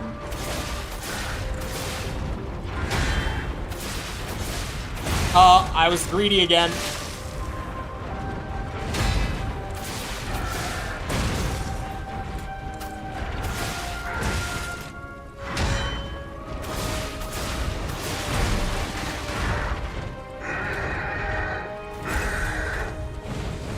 Whoa, whoa, whoa. That's not what I want to run into.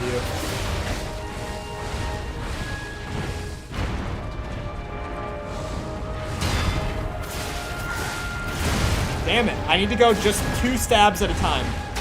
None of this 3-stab shit. But yeah, their population decline is really, really sad.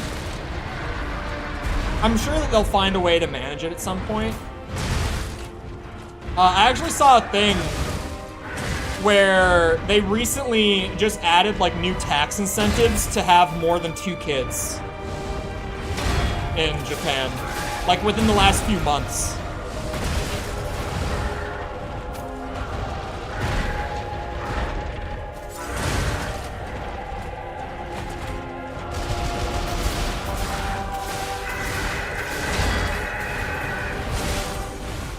You know, I would have been well past this boss by now if it wasn't a crazy second health bar boss. Like, I will eat my words on the I'm gonna beat it in a few tries, but I did not expect it to have a second health bar. So, yeah, that's my excuse. It's a good excuse too. It's not just an excuse. Like, it's an actual. I did not think this guy was gonna have a second health bar. I should have expected it from the goddamn king of puppets. This should have been a boss that I was like, oh, he's gonna be a bitch. Being isolated and distinct for so long comes with xenophobia. I mean, yeah, for sure. Like, you can't, like, it's not hard to imagine why it's like that in that sense. Maybe if I watch the intro again, I will be so intimidated that I will play better.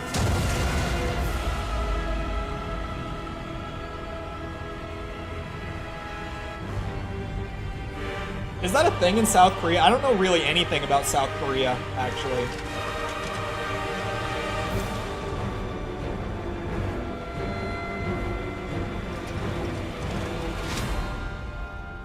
The Terminator eye is sweet. Even though it stands out like a sore thumb in this game's art style, it's really cool.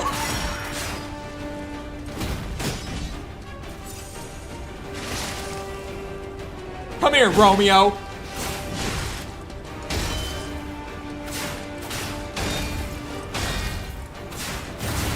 He takes weapon damage from parries.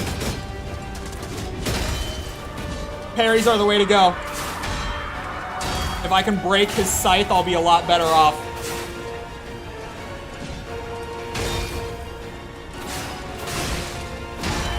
Shit. I just gotta figure out. Parry window's too tight. I think parry window is perfect. And I'm gonna die on this hill. I'm going to die on it. The parry window is exactly what it should be because it's a risk-reward mechanic. And it's high risk, high reward, which I love. It's not like moderate risk, high reward, or like high risk, low reward. Like it's high risk, high reward. I love it. The parries in this game are perfect for me.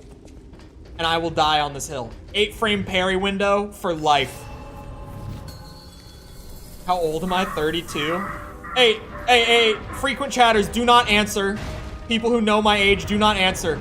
New people, if you had to guess what age I am, go. Watch this, chat. People that don't know my age, how old do you think I am?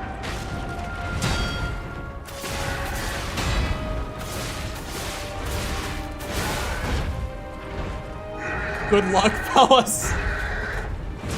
Ow. 27? 27's a good guess.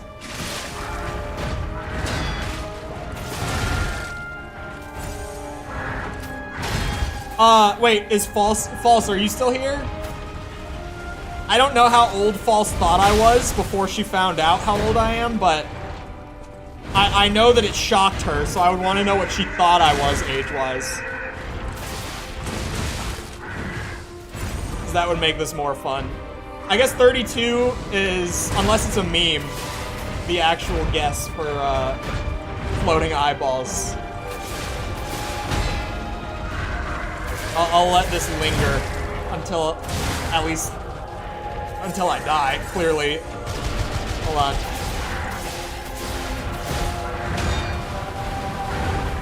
The beard makes it hard for noobs. You guys are giving them too many hints already. Even without the beard, like when False met me, it was well before Beardathon, and she was still shocked. It was easier back in the Twitch days when you didn't have cam on. Why? Because if you just go off my voice. And I was also... The Twitch days were long ago at this point.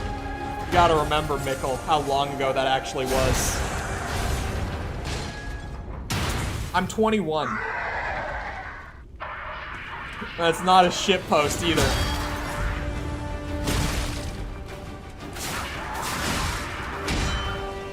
I may have already graduated college and spent a little bit of time in AAA dev and all that.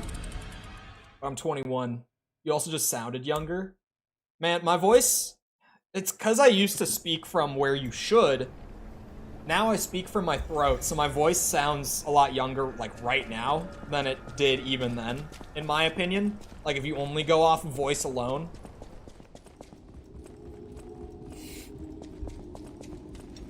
And I was when I got married. To your current wife?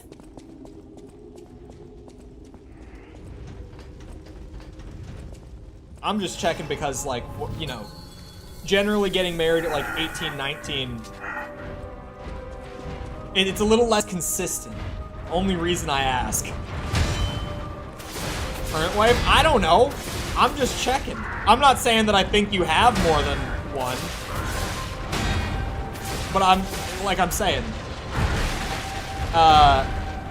Marriages at 19, 18 sort of range don't have the best track record across the board.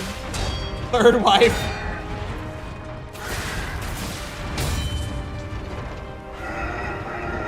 I had a buddy who's a bit older, get married at, I believe, he was either 19 or 20. He didn't really want to get married. His girlfriend talked him into it. He goes off, he gets deployed in Afghanistan. He was Army. And wife cheats on him after like talking him into getting married literally months before.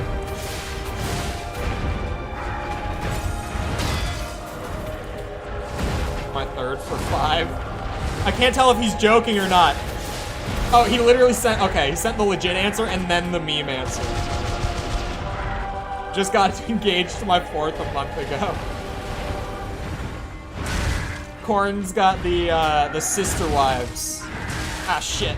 Mormon. Now I can't.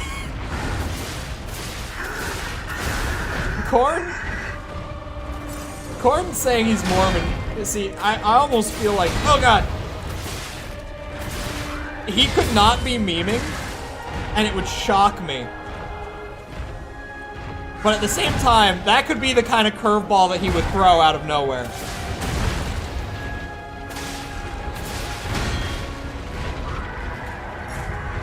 Wife cheats on a soldier, a tale as old as marriage itself. I mean, as sad as it is, yeah. Hey, I had a buddy who was the opposite. He got deployed in England. Not deployed, but like, he got stationed in England. Better term, my bad. And he cheated on his, like, girlfriend of 5 years while he was gone.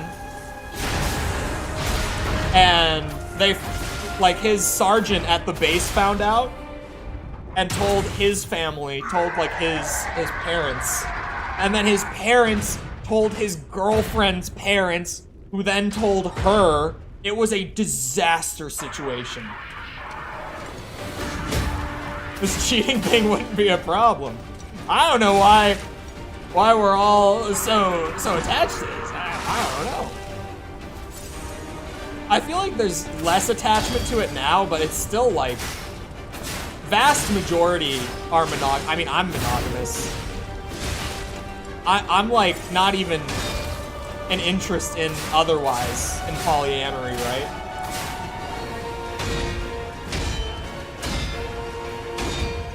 This is not longest boss fight ever. Remember the frogs?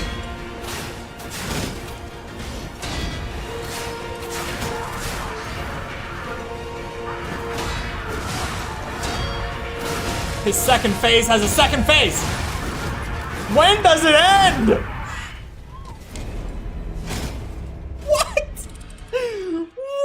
How many hits in that string? How many hits were in that string?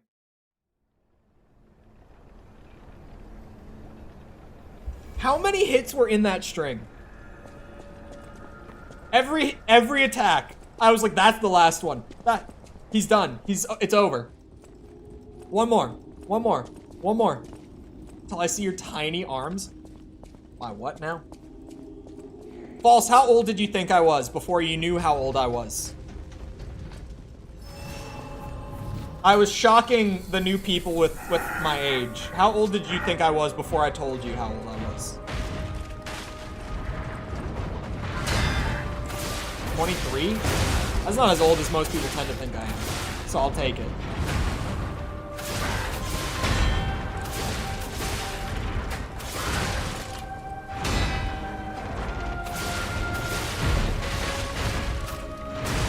Ow.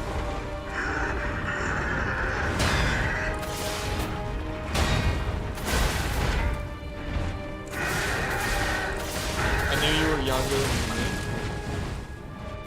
Normally people think that I'm about your age, so that kind of surprises me. You telling them about how you pranked me? No, I didn't mention that part. I just said that you were shocked when you found out.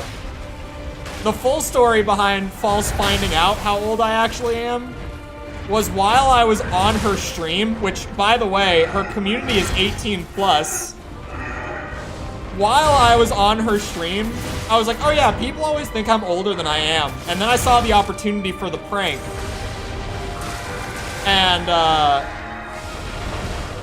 And I don't remember how exactly I set up and delivered it, but I know that I said just literally like less than 18 in response to how old I actually am.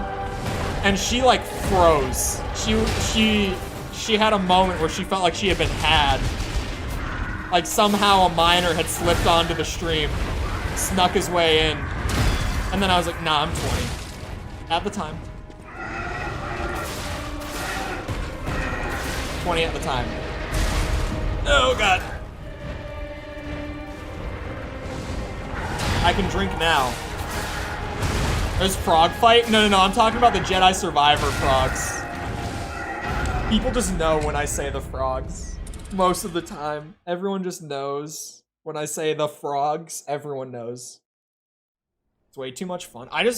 Everyone, like, since I was like 14, everyone has always thought I'm older than I am.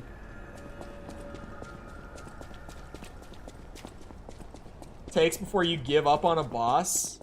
If I liked the game, probably 100. If I loved the game, 1,000. There's only one boss in a game that I've ever given up on. Like, literally in my life. I mean, there's like soft giving up where you like look into OP strategies and stuff like that. But I mean, like, I actually stopped playing the game because of the boss, and it was Hollow Knight's Pure Vessel. And it was only because that boss comes at the end of like a 9-boss gauntlet. So every one attempt at that boss was like 20 minutes of getting back to it. And it was so goddamn hard. Too much fun. It's my second favorite boss in that game now that I can fight him. Other than that, like, I spent over 100 attempts on Melania before I killed her. I fought the frogs on Jedi Survivor. I don't know how many attempts numerically. We didn't count. But I know that I can tell you it took me about 11 hours of just pure trying over and over again to beat them.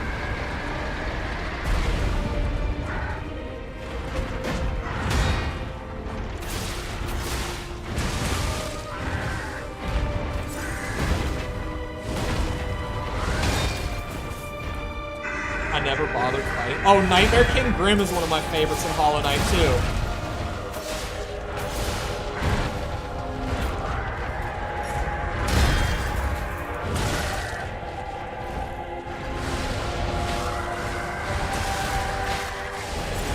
Bastard. I hate that stumbles you when you block some Furies. Like, I got the parry, bro. Like, just, why am I being punished after I successfully hit the parry? It doesn't make sense to me getting knocked back on a perfect block.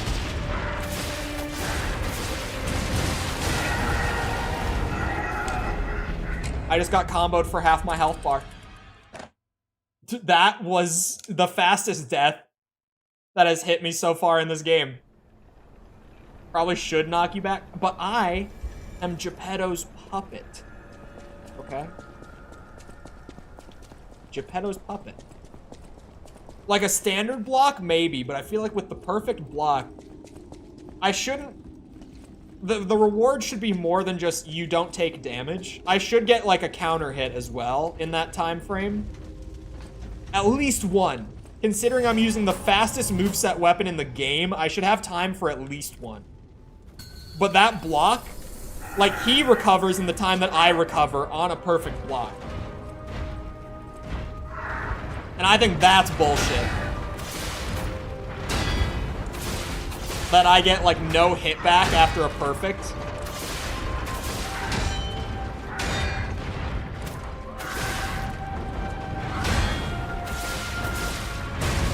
Ow. I love the perfect blocks in this game. I genuinely...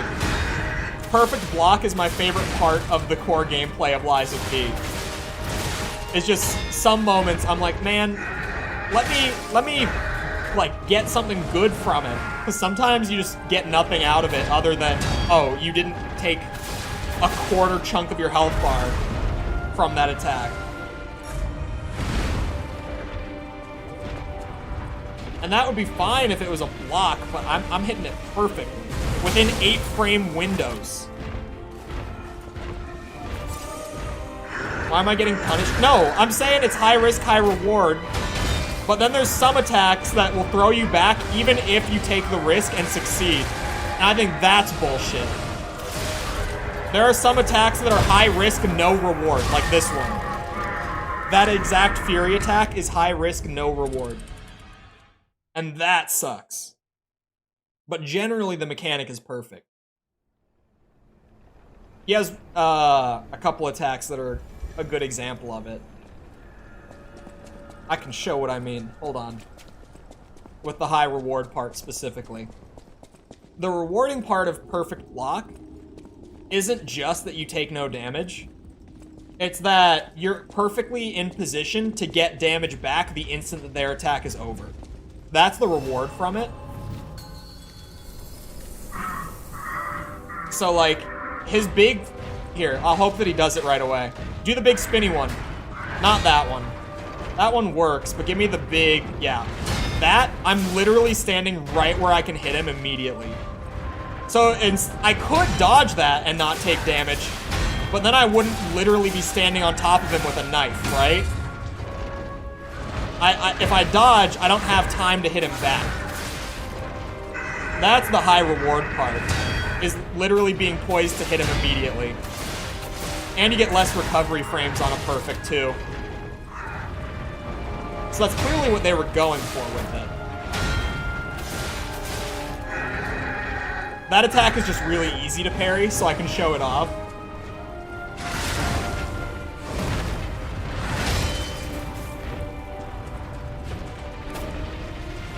Oh god, oh god, oh god, oh god, oh god.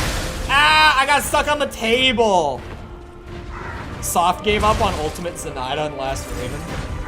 Yeah, I considered using a guide to go down the the Zenaida route.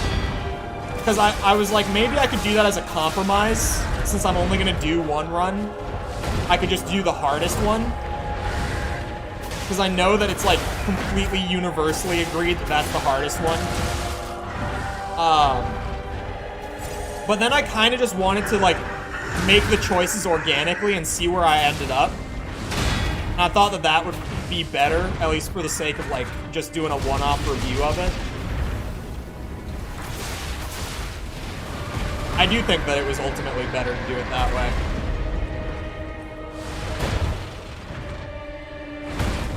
Whoa.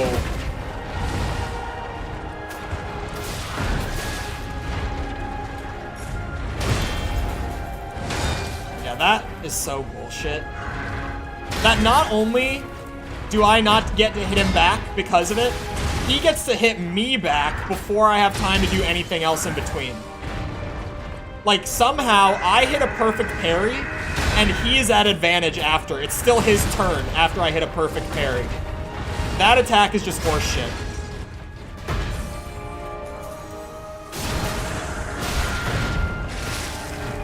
If this was a fighting game, he would be the broken character because of that move alone.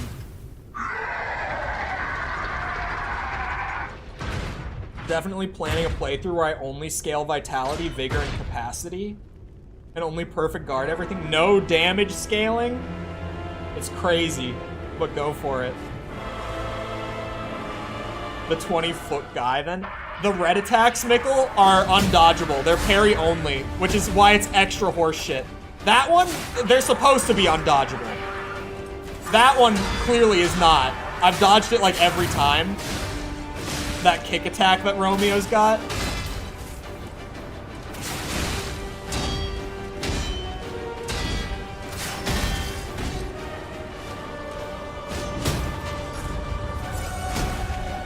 It's just because his range on it is so shit.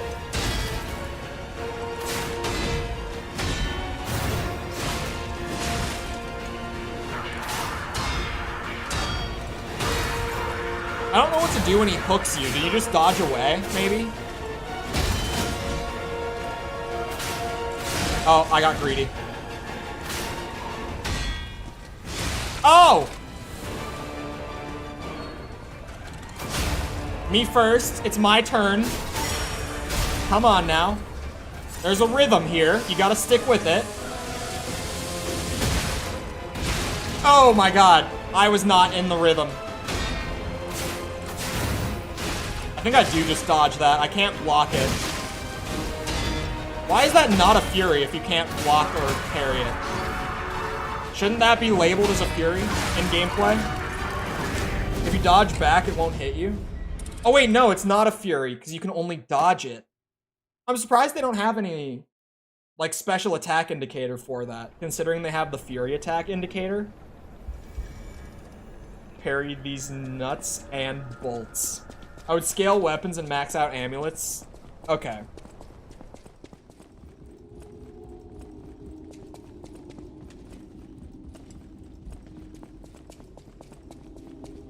Because you're breaking their weapon and building up stagger? That's true.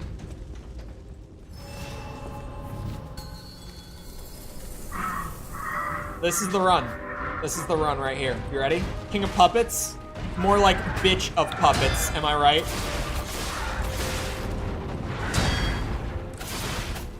He's seething after that one. You can tell. I got to him with that one.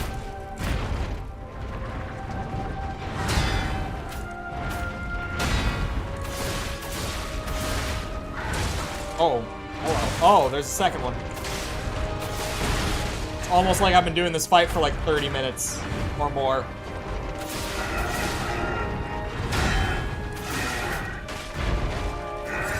I should not have healed that, but I got my free heal from it, so sure.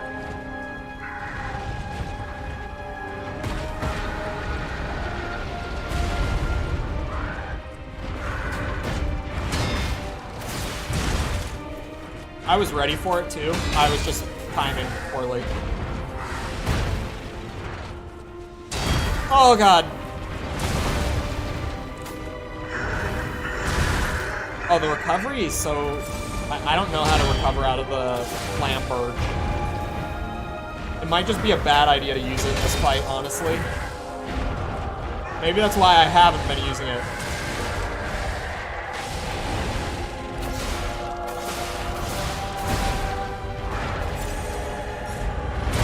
Aw, shit.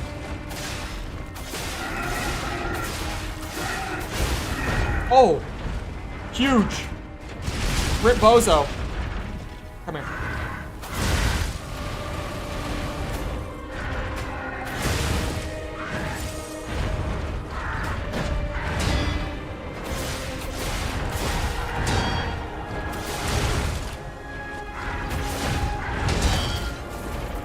The double one messes me up anyway whenever I do parry it.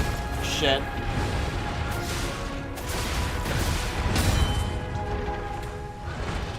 No? Okay. Why am I not using Electro Club? I like the spear more. That would be cool. Oh, that would be cool.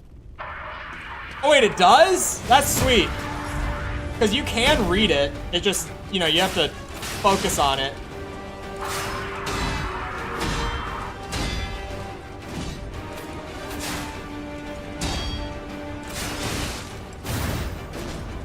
Aha. I need this heal. There we go. Risk reward. This game's combat in general, you actually hit it.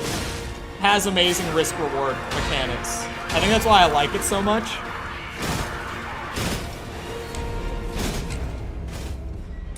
When you read it too. I've caught some of it here and there, and it is neat. I'm a fan of the puppet dialogue, like being obscured, but being visible if you're like really looking for it. Because at first you're like, oh, I can't read that. But then if you try to read it, you can. You just, you know, you gotta focus in on it a bit. Anyway, it's about that time. And I need to get back to this video because the editing is taking longer than I thought on it. I mean, granted, it's only Wednesday, but I just thought I would be further at this point in the week than I am. So I'm gonna go back to editing. Well, after I make dinner, but...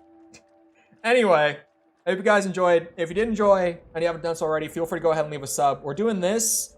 We're doing a lot of other new stuff right now, like that RE4 expansion. That's surprisingly good. The big Cyberpunk update and expansion that actually made that game kind of amazing, weirdly. That was unexpected, just how good Cyberpunk is after that update. I've actually been having a blast with it. So we're going to be continuing that one for sure. Trying to think. There are other ones. Oh, Mortal Kombat 1. I have one more story mode stream of that. Gotta get through that. Payday 3, once they fix the servers and they're consistent enough that I know I won't spend half a stream waiting for matchmaking. We got a lot of new stuff, so feel free to come back for any of that. Also, if you've enjoyed and you haven't done so already, feel free to leave a like on the stream. Helps out a lot with algorithms, so I'd really appreciate it. Thank you if you've done so already. Thank you if you're about to do so. If you're looking for links to anything outside of YouTube to engage with the community, feel free to check out links below like Twitter, Discord server, TikTok, anything like that. It's all down there. Also, if you want to support the channel financially because YouTube ad revenue is not consistent whatsoever, feel free to check out becoming a channel member or a patron. If you're doing anything more than the $1 tier, I'd recommend Patreon just because they give me a way better cut of it. But it's up to you if you just prefer being like through YouTube rather than having to go to another platform. I get it. Check that stuff out. You can get like early video access, behind the scenes updates on videos and other stuff.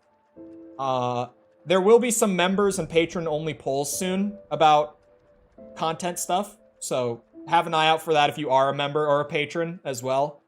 Yeah, that's all down there if you're looking for it. Other than that though, once again, I hope you guys enjoyed. I'll see you always back here next time. I hope you all have a great rest of your day. Thank you for coming to the stream and goodbye.